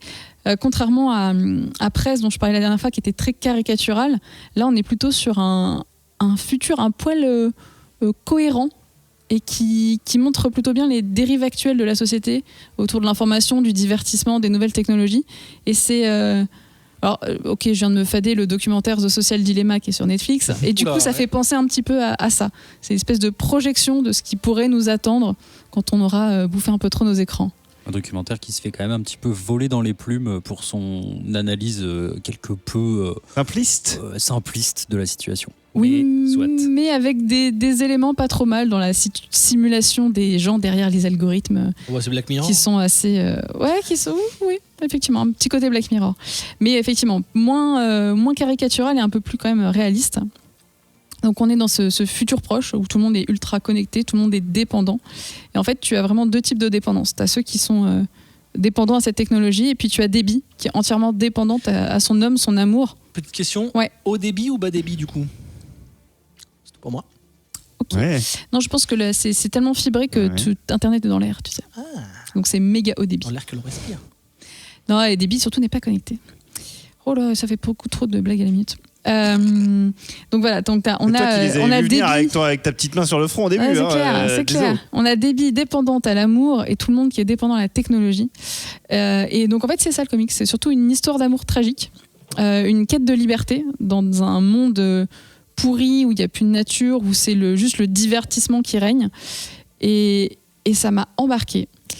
Ça m'a vraiment embarqué et jusqu'au bout, tu montes en pression, en puissance. Tu as des combats qui deviennent de plus en plus forts. Tu as une sorte de limite de boss de fin pour finir le comics. J'ai trouvé ça efficace, divertissant. Alors c'est con quand on a un comics qui accuse le divertissement, mais c'est vraiment ça. Enfin, j'ai accroché, j'étais plongée dedans et je me suis dit, mince, pourquoi j'ai pas écouté Zef. Et ouais, non, ça m'a embarqué. Les planches sont sublime. Il y a un truc que j'aime beaucoup, alors je sais pas si ça a un nom, mais quand tu es sur ta page, tu as une grande case dessinée, tu as les petites cases à l'intérieur. Personne n'a le nom, mais ça doit avoir un nom, ce truc. Une mosaïque, voilà, une mosaïque par-dessus une case existante. Tu vois. J'adore ce genre de choses. C'est beau, la ville. C'est beau la vie. La ville. C'est beau la vie quand on lit des comics. La ville est belle, même si elle est vide de toutes ces âmes qui sont connectées au lieu d'être réelles, dans le réel. C'est vraiment il y a quelque chose de très beau. Last of Us, Horizon Zero Dawn, je trouve. Oui, parce qu'en fait, ça fait ville abandonnée alors que tout le monde est là. Ouais, c'est toujours surpeuplé, mais c'est vide parce que les gens n'ont pas besoin de communiquer entre eux en dialoguant. Enfin, l'eau est toxique également. Oui, l'eau est toxique, mais on est sur quand même quelque chose de beau. La palette de couleurs, un peu côté néon, un peu glow, c'est beau. T'as l'impression d'avoir l'électricité qui circule partout, avec en opposé le côté un peu plus nature et vert qui te saute aux yeux une fois que tu arrives à Tokyo. C'est quelque chose qui est aussi, pour moi, beau à lire que bon à lire. En fait, dans les deux sens, ça m'a vraiment plu. Et là, l'intégrale, alors, elle sort en noir et blanc et elle sort en couleur. Je pense que je pencherai jamais vers la noir et blanc parce que les couleurs sont beaucoup trop belles pour passer à côté. Je colorie dessus après. Oh mon Dieu. Ça dépend. Ce n'est pas un livre de coloriage. C'est magnifique. Je crois qu'elle est plus chère, la noir et blanc. Mais noir et blanc, c'est ouf. Enfin, elle est tarée. Moi, je pense que je vais acheter l'intégrale noir et blanc. Moi, je prendrai je vais me reprendre la couleur en fait. Tant pis, je revendrai ceux que Zef m'a offert. Donc voilà. Non, mais voilà, Tokyo Ghost, ça a été pour moi un gros coup de cœur. Vraiment, côté montagne russe émotionnelle. J'ai ressenti plein de choses. Je savais pas à quoi m'attendre au début parce que quand tu regardes la cover, tu fais oh, il y a un mec avec des gros muscles et une moto. Et en fait, c'est pas du tout ça. L'histoire, c'est pas l'histoire d'un mec avec des gros muscles et une moto. J'avais l'impression que c'était Mad Max en fait. C'est quand même un peu son histoire. Oui, mais quand tu regardes la couverture, tu fais oh, ça va être Mad Max. Mais en fait, c'est plus que Mad Max. C'est Mad Max qui a bouffé du Blade Runner, qui a mangé des univers un peu futuristes technologiques, ce que t'as pas du tout dans Mad Max. Respectons un peu Mad Max quand même. Bah oui, mais il a une grosse moto, il a des gros muscles. Ça fait un peu de Mad Max quand même. Très bien. Messieurs, est-ce que vous avez lu Tokyo Ghost ? Est-ce que vous l'aviez lu à l'époque ? Est-ce que vous l'avez relu ou lu seulement récemment ? Je vais commencer par Ketrus. Eh bien non, je l'avais pas lu, c'était dans ma to-do list un peu depuis très longtemps. Bah super, merci Comics Outcast. Ouais, ou pas merci Comics Outcast, tiens. Bah si, merci, parce qu'en fait c'est toujours, t'as toujours plein de trucs, tu dis faut que je le lise, et puis en fait quand tu fais une émission, on te force un peu. Quand t'es obligé, on t'oblige quoi, c'est très dur notre métier. J'ai pas fini, c'est vrai, j'ai lu 4 issues je crois, ce qui est pas énorme. Flemmard celui-là. Là on peut dire feignant. Là c'est bon. Là on peut dire feignant. Ouais, c'est vrai.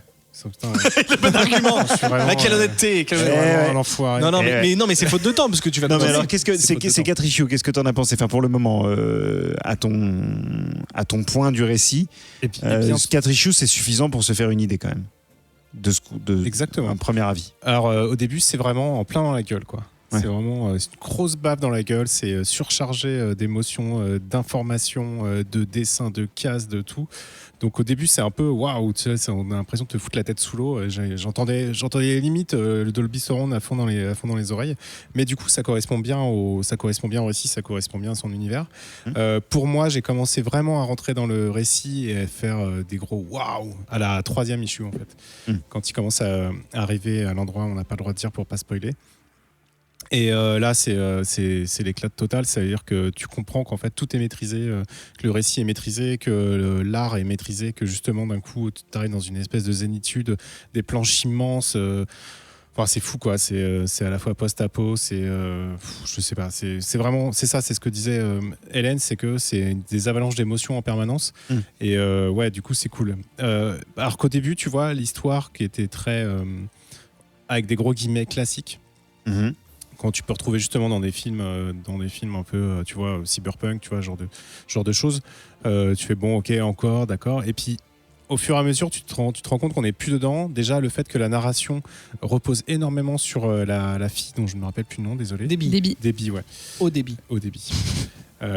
Repose sur elle, c'est très intéressant, c'est-à-dire que le fait que lui ne parle jamais, etc. J'ai trouvé ça génial en fait à lire et ça change complètement la structure du récit, c'est-à-dire que justement t'es plus dans ce classicisme de cyberpunk qu'on a déjà lu et relu. Et quand le mec en moto lui raconte des blagues, est-ce que Debbie a ri ou pas ? Ouais, absolument. Oui, tout à fait. Bien sûr. Enchaîné, Ketrus. Même, c'est comme si j'avais rien dit. Je cherche des jeux de mots. Il y en a. Je t'ai coupé dans ta. Est-ce que néanmoins, pour me faire le contradicteur, n'est-ce pas, est-ce que ce récit que vous trouvez efficace, bien mené, ne revêt-il pas, du moins effectivement, surtout dans les premières issues, un côté un petit peu boomer, un petit peu la technologie c'est le mal, on est tous chez nous et on c'est pas si direct que ça. Enfin, je suis d'accord avec Nivray, c'est une critique évidemment, mais en fait c'est tellement. Parce que je vais juste étayer mon propos. Alex, d'habitude, Remender, pour moi, c'est un auteur qui a vraiment des concepts, je trouve, hyper intéressants souvent dans ses récits et qui questionne pas mal. Et rétrospectivement, je sais plus exactement ce que j'avais dit là-dessus à cette époque, mais j'avais l'impression que j'avais déjà eu ce sentiment-là, qu'il y avait quelque chose d'un petit poil simpliste, mais moi, je suis d'accord avec ça.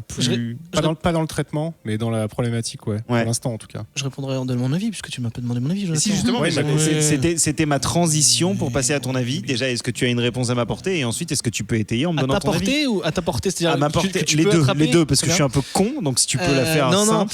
Je comprends pourquoi tu as cette idée-là. C'est possible. Après, moi, je dirais deux choses. La première chose, c'est que oui, c'est une critique de la société de consommation, etc., de la technologie, etc., mais c'est tellement vu et revu, et puis c'est tellement, comment dirais-je, notre futur logique, d'une certaine manière, que c'est même plus trop cette critique, moi, qui m'a accroché, c'est plutôt, alors j'irais plutôt du côté du traitement de l'addiction, qui est déjà, alors si tu parles de concept, évidemment, le traité des personnages addicts, c'est pas un concept, mais je pense que si Reminder a pris un angle, c'est plutôt celui-là, plutôt que de dire la technologie, vous êtes tous sur Facebook. Je pense que c'est plutôt de dire être addict à quelque chose. Et comme l'ont dit mes petits camarades, et toi d'ailleurs aussi, ça, c'est très dans l'émotion, c'est très dans le ressenti, par le dessin, par le sujet, etc. Et moi, je rajouterais ce qui est pour moi l'intérêt principal de cette BD, et c'est comme ça que moi je l'ai pris, c'est que c'est en fait une histoire d'amour surtout, parce que la technologie, tout ça, c'est la guerre, c'est le futur, il y a des lasers, il y a des motos et tout, mais il y a quand même deux personnages principaux, donc Debbie et Teddy. Teddy qui est complètement lavé du cerveau, qui est drogué, ça, c'est clair. Il est dans la matrice. Il est totalement dans la matrice, il est drogué, et quand Debbie arrive à l'en sortir, il replonge pour des raisons qui ne sont pas forcément mauvaises, mais ça lui flingue la gueule quand même. Et en fait, elle dit des trucs déchirants dès le début. Elle dit Teddy est mort et ne reviendra jamais.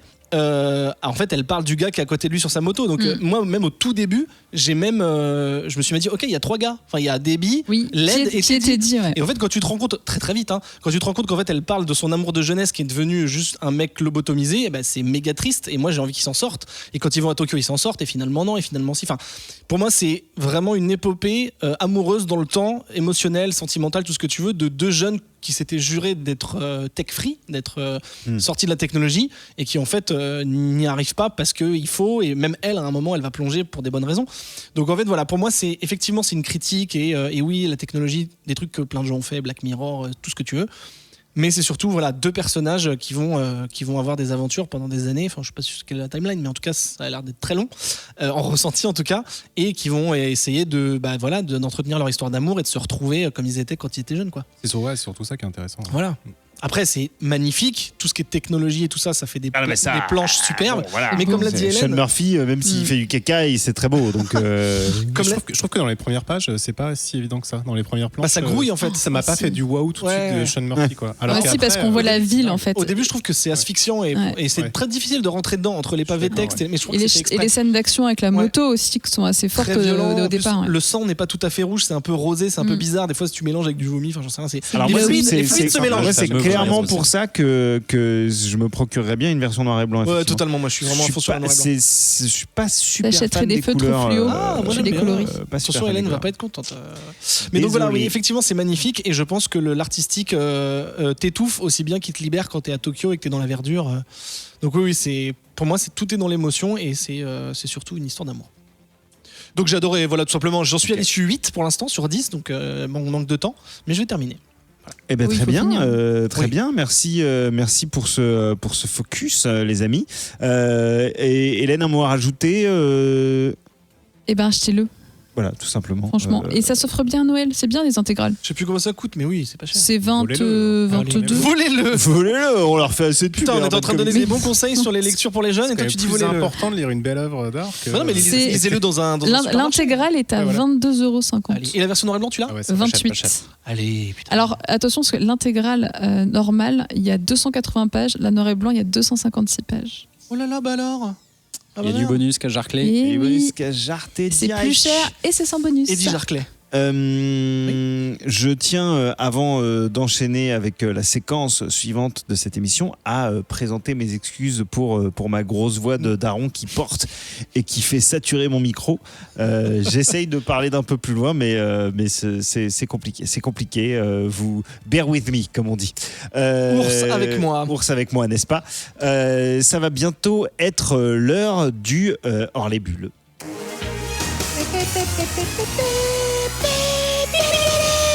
C'est hors les bulles. C'est hors les bulles, bien entendu, mais juste avant, il y a un hors les bulles. On va parler un petit peu parlons un petit peu du Patreon. Hein. Parlons pognon dans cette émission.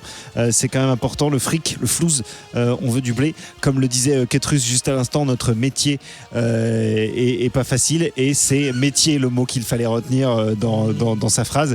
C'est que tout ça, évidemment, on le fait pas pour vos beaux yeux. On le fait pour pouvoir se payer des jacuzzis et bien sûr et des synthétiseurs pour Adrien, tout simplement. Donc si nous sommes actuellement dans le vaisseau Hypersensas, qui est joli avec son studio, avec son matériel pléthorique, avec ses gens incroyables, avec ses canettes de boissons alcoolisées gratuites, ses bonnettes sur les micros, et son gel hydroalcoolique, ainsi qu'une mallette pour ranger tout ce matériel, parce que à la fin il faut bien le mettre quelque part, ça traîne pas ici comme ça n'importe comment. C'est pas gratuit une mallette. C'est pas gratos, tout ça coûte du blé, hein, les amis, et c'est grâce à vous, Les mielleux, les auditrices, le Jacques Martin, vous êtes formidables. C'est vous qui mettez du kérosène dans le vaisseau, c'est vous qui faites en sorte qu'on n'est pas perdu dans l'espace, c'est vous, vous nous mettez du kérosène, tout simplement. Je m'approprie ce jeu de mots signé Ketrus parce que il est très parlant, en fait. Il est tout à fait représentatif de notre mode de pensée. On peut parler d'amour et de pognon en même temps, merde. Mais bien entendu, on l'amour peut faire peut-être ça. Tarifé. Voilà. Et c'est finalement chacun en pense ce qu'il veut, mais on peut plus rien dire. Voilà. Donc vous êtes ici. Donnez quoi. Donnez. Sauf les mecs de la Haute-Marne, mais après bon. Évidemment, ici, vous êtes toutes et tous les bienvenus, mais si vous avez du pognon, je veux dire, on vous déroule vraiment le tapis rouge au point de carrément vous citer dans cette émission. Et ça, je veux dire, c'est pas tout le monde qui le fait. Alors juste avant, Thomas Pognon. Hein, salade tomate pognon, exactement. Qu'est-ce que c'est le Patreon? C'est une plateforme, hein, si vous ne le saviez pas, participative, qui vous permet, si vous le souhaitez, bien entendu, il y a pas d'obligation. Oui, je participe. C'est pas obligé. C'est si vous voulez.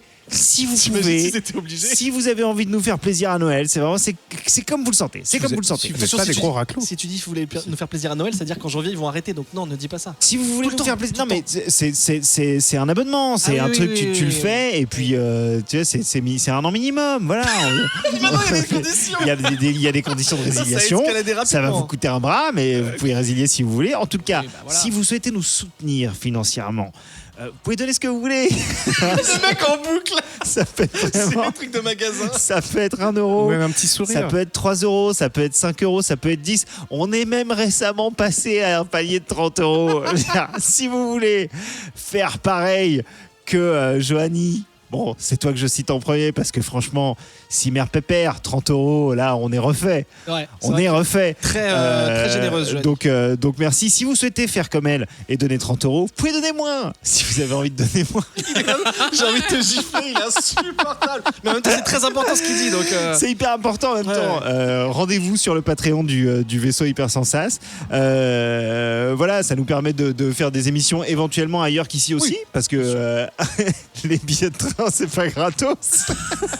Donc, le mec il croit plus en ce qu'il dit. Le mec il croit plus du tout en ce qu'il dit, c'est la roue libre. Non mais en vrai ça nous permet de nous déplacer, ça nous permet parfois de venir à votre rencontre, d'organiser des événements comme les bouilladors. Moi j'ai hâte, c'est mon rayon de soleil de chaque année, les bouilladors. Je pense que si vous voulez pas me gâcher les bouilladors, vous voulez que ce soit bien. Si les gens y donnent, la pandémie s'arrête directement. C'est vrai que voilà, on et peut-être qu'on fera des émissions avec de la lumière. C'est vrai, oui, parce qu'on est un peu des pauvres. Et de la vidéo. Ce serait pas mal. On peut aussi se permettre de faire venir des auteurs et des artistes parce que ils sont pas tous à Paris. Vous n'êtes pas sans le savoir. Donc voilà, c'est vraiment une aide qui nous est. Non, plus sérieusement, c'est une aide qui nous est précieuse et qu'on. Ouais, mais c'est important. C'est important de dire aux gens qu'on est content quand ils participent vraiment. Là, évidemment, je fais tout plein de blagues, mais c'est cool et c'est pas sans reward pour vous parce que si vous êtes patronaute, vous pouvez avoir accès aux épisodes parfois en avance. Vous pouvez les écouter en live avec nous. Vous pouvez avoir des bonus exclusifs, des photos dédicacées de toute l'équipe, des concours de temps en temps auxquels vous avez accès quand vous êtes patronaute. Et puis il y a même un petit palier qui vous permet de venir assister à l'émission. Là, il y a quelqu'un sous la table du fond là qui est en train de nous écouter depuis tout à l'heure. Coucou. Qui ne s'était pas annoncé. Ben, t'as pas fini. Envoie un petit morceau de cookie. Il a dit Ben. sous la table du fond. C'est-à-dire que la personne déjà au fond et sous une table. Oui, parce que si j'avais dit sous la table ici, les gens. Oui, non, mais d'accord, mais pourquoi sous une table? Sous la table. Il y a deux canapés. Pourquoi sous une table? Je sais pas, parce que on est bien sous la table. J'ai mangé mon cookie, par contre, je peux plus lui donner deux. Ah, tu peux plus en donner. Bon, en tout cas, voilà, merci beaucoup de participer au Patreon. À Jean-Baptiste par exemple, Pierre, Yakbar, Rekma, Alak, Vincent, Lionel et Fanny, Perchak, Matt, Satonaka qui est actuellement en train de dire des bêtises, de sortir des blagues sur le Discord. On t'embrasse. Et puis comme j'ai dit, Johanny, merci beaucoup. Toi, t'es un peu la boss du game des patronautes en ce moment, donc merci infiniment. Et il est temps de cesser un petit peu cette ville mascarade. Et cet appel au don pour passer au hors les bulles. Et le alerte au gogol est ô combien justifié. Car ce soir, on va parler de quoi? Je suis colère. Je suis véritablement outré. C'est Georges Marchais un peu. Non, pas forcément. Si, un peu. Et je vois Ketrus qui se retourne vers moi parce que c'est le seul qui va dire des bonnes choses et qu'il est saoulé déjà que ne biaisez pas le d'avance. J'enterre le truc.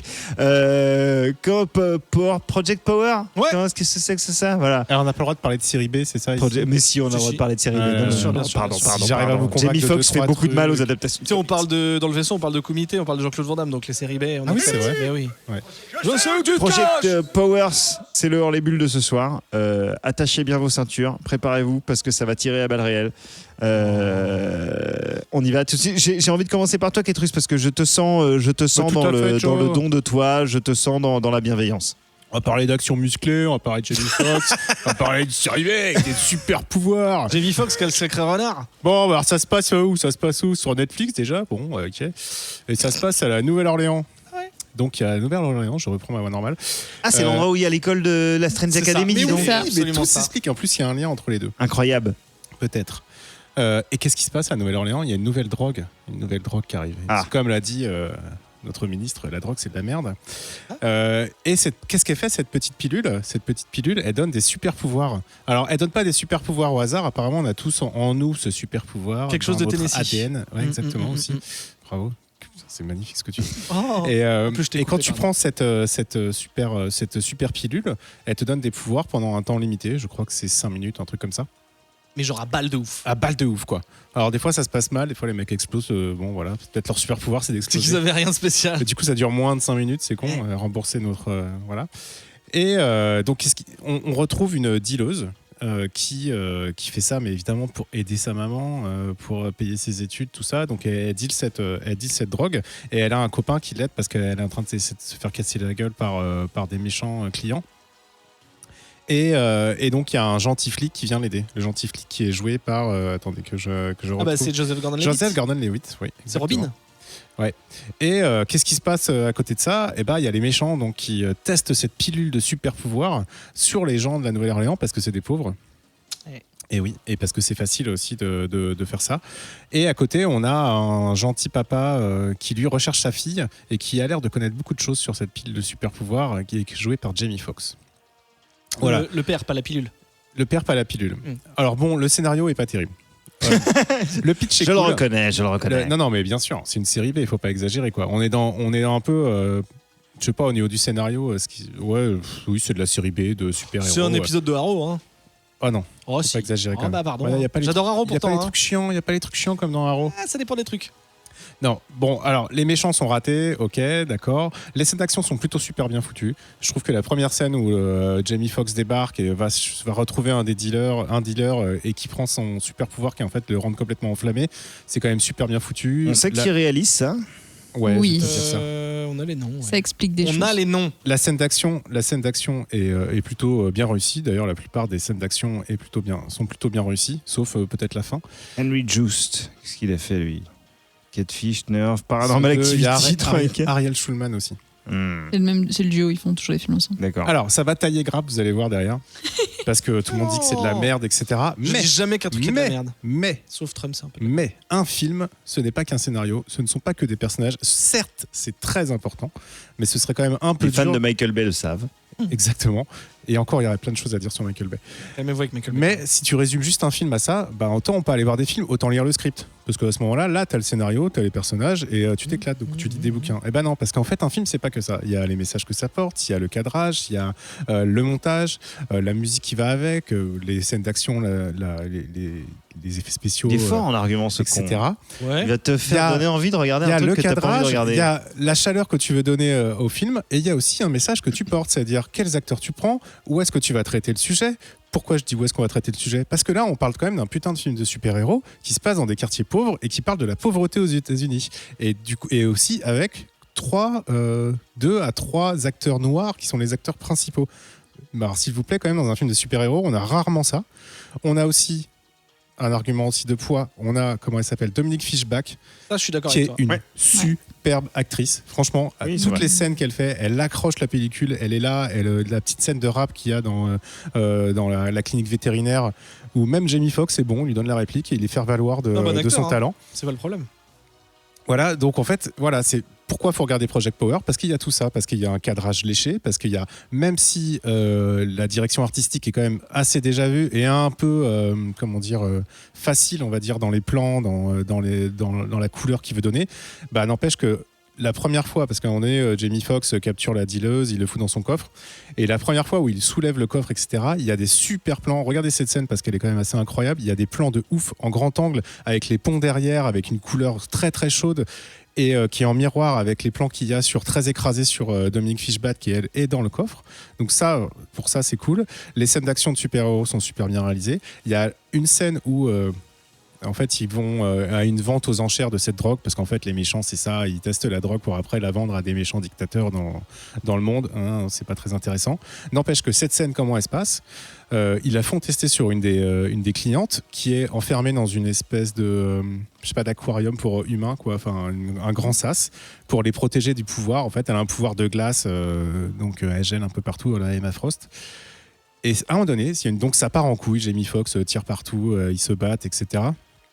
Mais au lieu d'avoir une scène hyper, on va dire déjà vue dans plein de films de super-héros où ça va péter de partout, on va avoir des angles incroyables, peut-être entre guillemets à la Michael Bay ou à la Avengers, et ben non, en fait, cette scène, elle est filmée souvent d'un plan subjectif de l'intérieur du sas où la nana est en train d'agoniser, c'est-à-dire on commence à pas voir grand chose parce qu'avec la glace elle crée une buée, elle crée du givre, on ne voit pas tout, le son est étouffé et en fait ça donne une scène qui est réalisée assez, entre guillemets, moi je trouve magistralement et surtout qui sort des sentiers battus de ce qu'on a l'habitude de nous proposer dans les films de super-héros. Donc voilà, c'est pour ça que je pense que Project Power, ça vaut le coup de le voir quand on aime en fait les super-héros, parce que ça va venir nous proposer quelque chose qui n'est pas formaté, excusez-moi de le dire, comme un peu tous les Marvel, même si j'aime beaucoup les Marvel.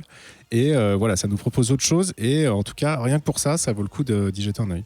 Ben moi, je commencerai par dire que c'est pas un film de super-héros en fait. Et je dois dire que je suis. Non, c'est pas. Mais non, si tu les mecs ont des super pouvoirs. Pour moi, c'est un film avec des gens.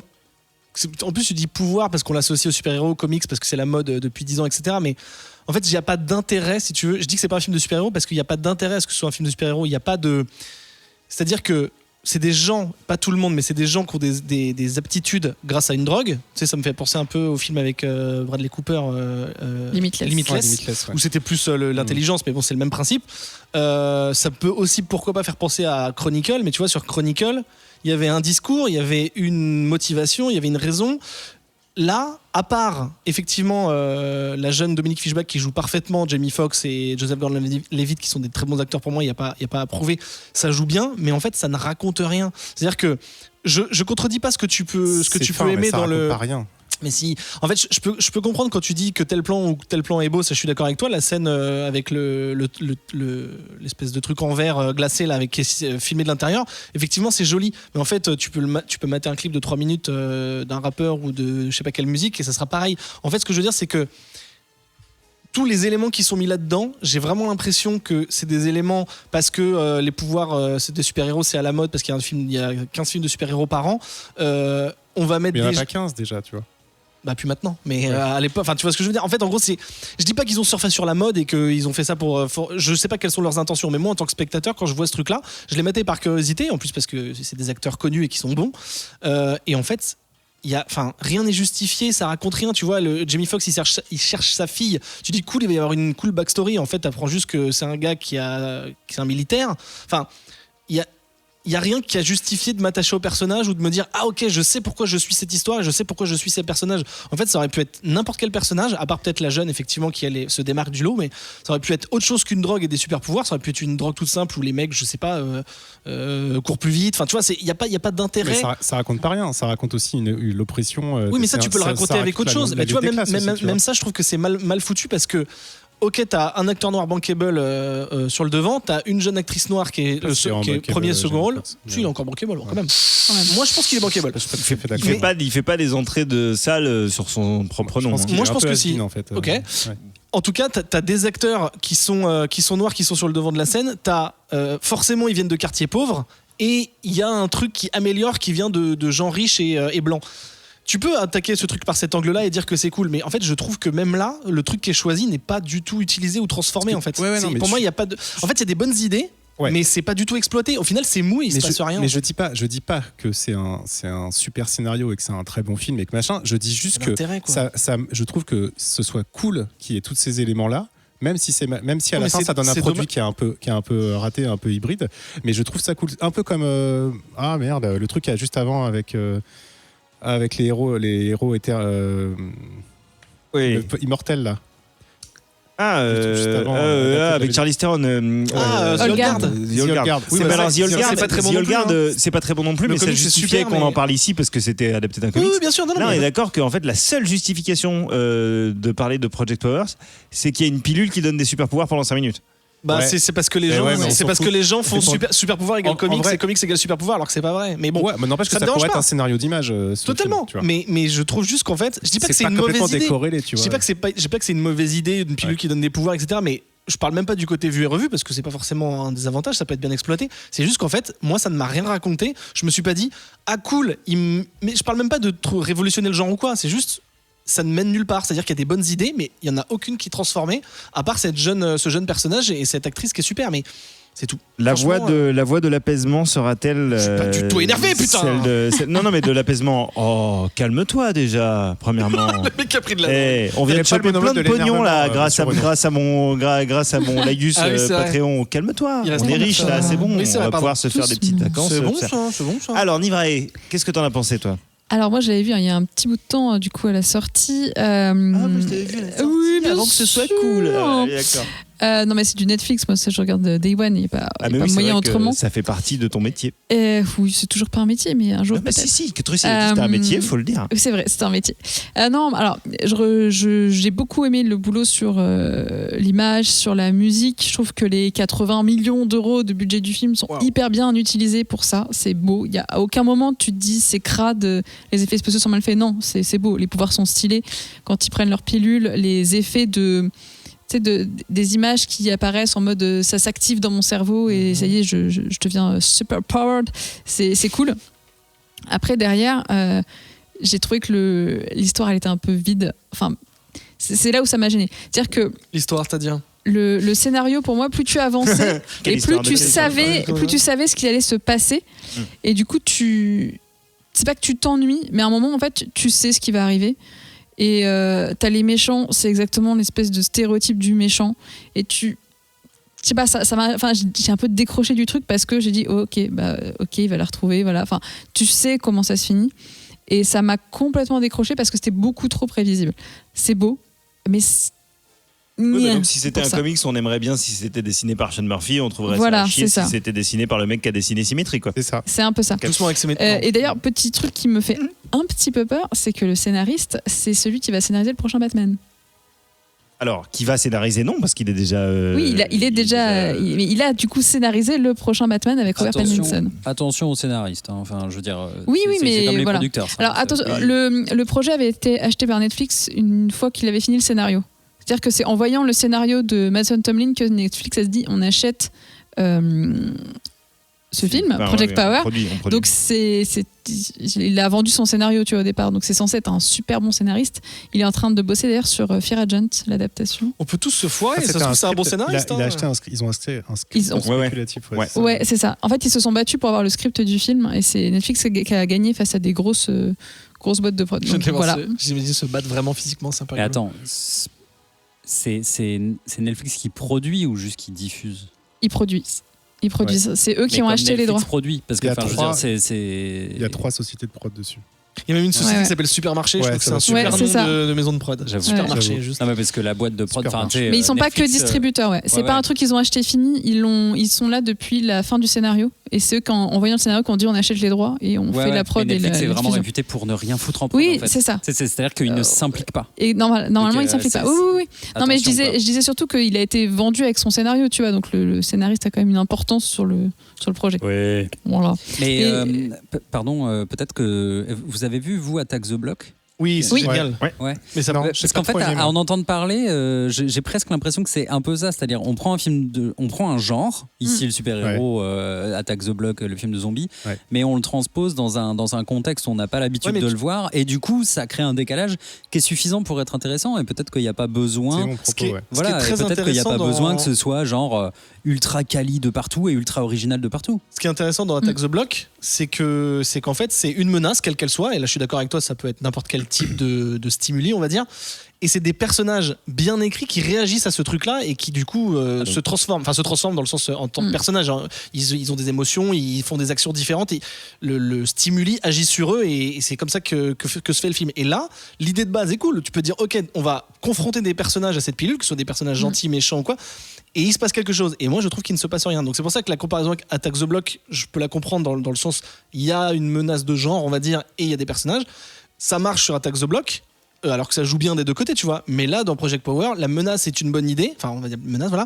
Mais les personnages ne transforment pas et ne se. En fait, je trouve que les personnages gentils sont pas trop mal faits, tu vois. Oui, parce qu'ils sont pas tout lisses. C'est pas mal. Ils sont pas tout lisses. Le flic, bon, je pense qu'il mériterait plus de développement. Ouais, je suis d'accord. Par contre, les méchants sont complètement ratés et ça, c'est dommage. Oui, c'est dommage. En fait, je pense qu'il y aura. Peut-être que ça aurait changé le truc, ouais. Surtout qu'ils en tuent une partie à 2/3 de film, donc du coup déjà que tu t'en foutais des méchants, enfin si, il y en a un qui devient intéressant en fait, on a une baston et là il disparaît, enfin bref, donc ça c'est raté et comme on dit un vrai méchant dans un film, ça fait il y a un enjeu quoi. Mais voilà, je dis pas que c'est un super film machin, je dis juste que déjà moi j'ai passé un bon moment à le mater avec mon fils, tu vois, on s'est bien marré, la première scène d'action avec Jamie Foxx et le mec qui devient enflammé, on a fait waouh putain ça défonce quoi, et puis ça rend bien visuellement en fait. Et puis alors après on déconnait pas mal, donc effectivement le scénario on s'en foutait un peu, la fin est chiante, mais voilà, et puis la découverte de cette actrice, moi je la trouve incroyable.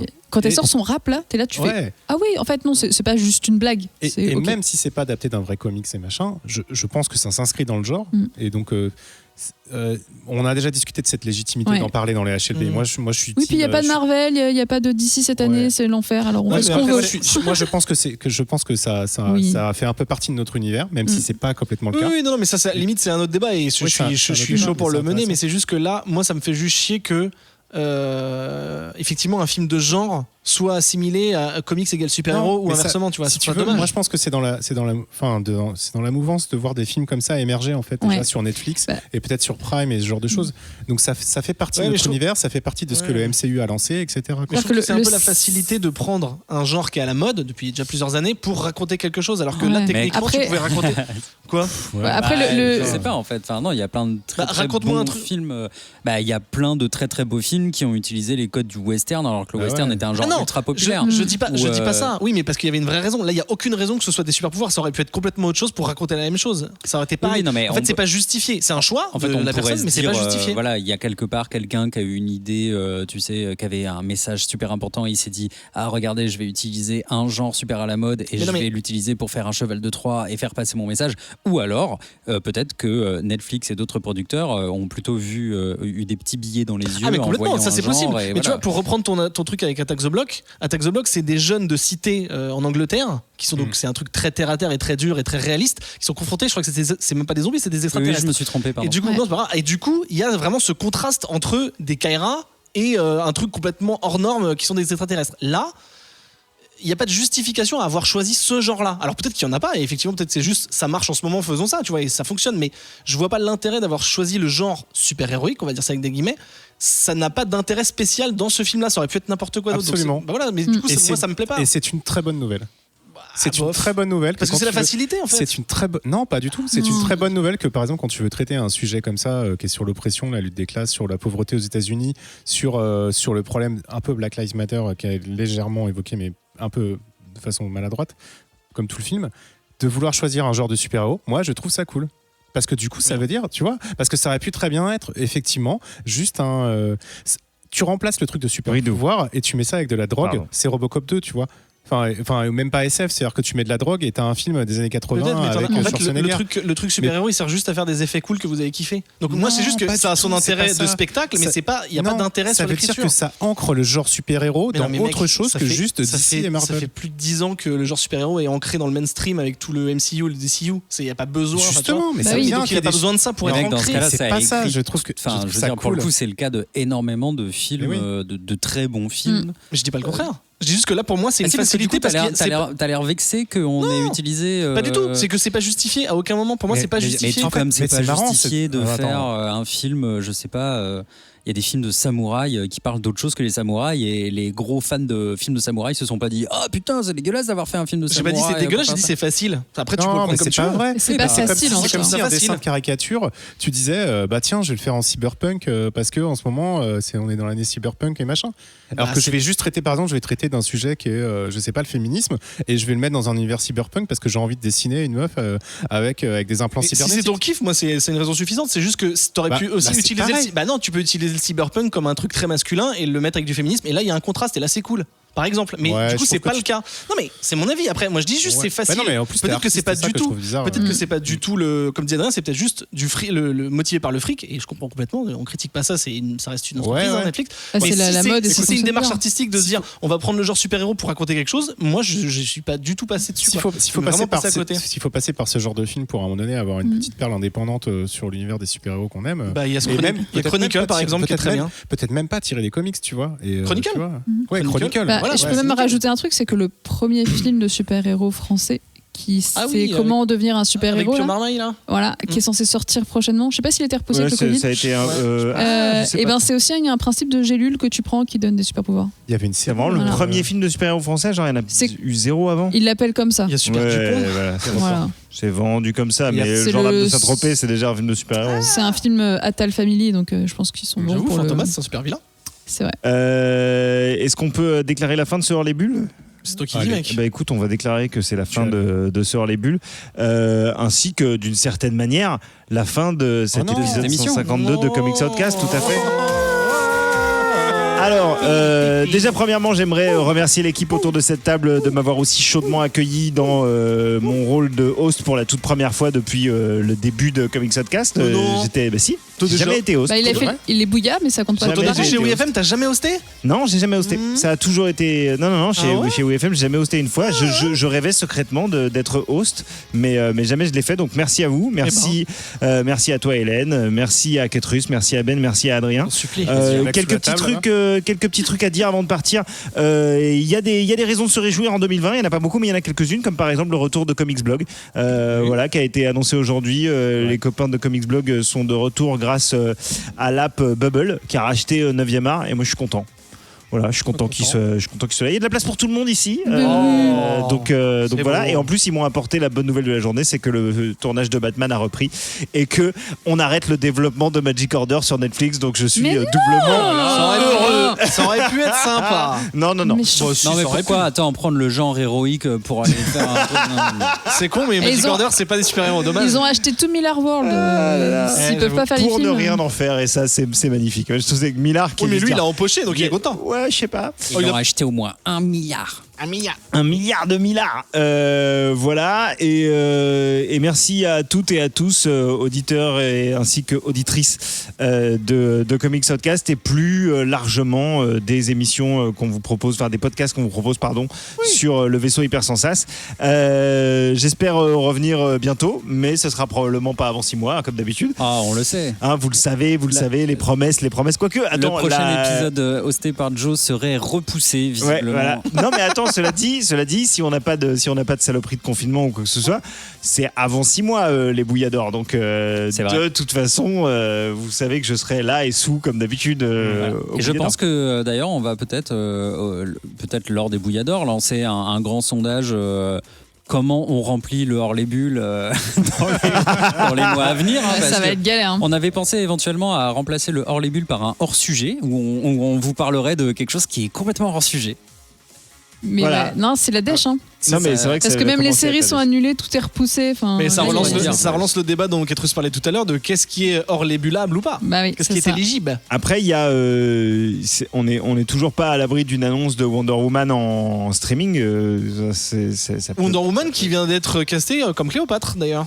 Gal Gadot. Gal Elle y Gadot, va bien. Ouais. Et dans quoi, dans un film Cléopâtre Oui, ou- avec, en tant avec que- la même réal que Wonder Woman. En fait, c'est l'histoire d'un pot de colle et les gens la mangent. Oh, tellement bon, ça sent tellement bon. Ah oui, d'accord. Oh là. Ah là, il avait Ah oui, pas eu d'accord. d'enfance Ah, pendant oh, 5 secondes. Tu me diras, on avait fait un Ça y hors-les-bulles est, sur je- Blade quand ça on y est, était en je- dèche. Ouais, mais en fait, c'est clair, les classiques, on peut les Ouais. faire. Non mais Ouais. oui, c'est vrai qu'il y a plein de, il y a On plein va de. faire un hors Captain America des hors la 60. timeline et on ne chroniquera que du Exactement. vintage. Non mais Ouais. on peut. On avait faire fait du les vieux hors-les-bulles Batman aussi, vintage, hein. C'est vrai que le Batman de 66 mérite. Hein, Grave. On Ouais. fait un hors-les-bulles sur la scène du requin du Batman de 66. Exactement. Parce qu'on peut aussi faire ça, des hors-les-bulles fragmentés. Calme-toi, Tu vois, Jonathan. genre on fait un hors-les-bulles sur un Blade, épisode de mais Comics Outcast. que sur l'intro. Cette Et- saison en scène par scène. Et on pourrait lire aussi des fanfictions et faire des reviews de fanfiction. Toi, tu veux Hors les les trucs de bulles. cul, toi. Tu veux les fanfictions de On cul. peut faire des trucs un peu chauds. hein. On a Oh là déjà là. fait du fan film, donc on peut faire du. Bah ouais. C'est vrai qu'on a fait du fanfic. fanfilm. C'est vrai qu'on a fait. Oh oui, Captain America des années 80 avec le bouclier en Babybel, là. Je suis chaud. Ah, go. On peut demander au patronaute de suéder un Marvel. C'est vrai, ça. Ouais. J'avoue. Bon, Allez, bossez un peu, voilà, écoutez, j'ai envie de vous dire bye bye, mais néanmoins j'ai pas envie de vous quitter. Tel Ménélique. Mais je vais quand même le faire. Merci à toutes et à tous. À la prochaine. Et surtout, lisez des comics. Voilà, continuez, n'arrêtez Oui. pas. C'est vrai qu'on fait ça. Offrez-en. Offrez-en du comics autour de partout. vous. Surtout, ouais. Ah, Et lisez-en. et avant que je ne coupe cet épisode, Ouais. sachez, petits amis patronautes, qu'on va tout de suite enregistrer un petit bonus. Bien entendu. Rien que pour vous. Rien que pour Ceux vous. qui payent. Exactement. Mais ceux qui payaient pas, on vous aime de fou, hein. Oui, Bien sûr. mais cela dit, si vous avez envie, on Putain, sait mais jamais. on est Si tellement- jamais vous avez récupéré un peu d'argent de poche ou quoi, vous vous dites bon, j'ai 1 euro là. Eh ben sachez-le, ça peut servir. 1 euro. Et en plus, vous n'êtes pas obligé de vous arrêter là. Si jamais, comme par hasard, ce mois-ci, vous avez eu un petit peu plus, Oui. eh ben direction le Patreon. Les sous de la mamie, les sous de la mamie. Est-ce qu'ils ont vraiment besoin de s'acheter cette bouteille de vin Mais non, à quoi ça sert? de À quoi Space ça Resto, sert? là Il y a plus de cinéma. Le Il y a plus de porte-monnaie cinéma. de votre grand-mère traînait sur Le la table. budget cinéma, Eh tu ben, le mets dans le prenez un patron. petit En dans le plus, ce Patreon. jeep te va mal. Eh, Revends-le. Ça fait franchement. plaisir à tout le monde. Ça fait plaisir. Et vous vous faites plaisir à vous. L'oxygène, Avant on ne sort tout. plus dehors. Voilà. Pourquoi acheter des chaussures? C'est On pour reste à la vous. maison. C'est pour Tu restes vous. en pyjama, pas besoin d'acheter des vêtements. Voilà. Voilà. Oh là là. Et ça, tout ça, tu le mets dans le Patreon. Merde.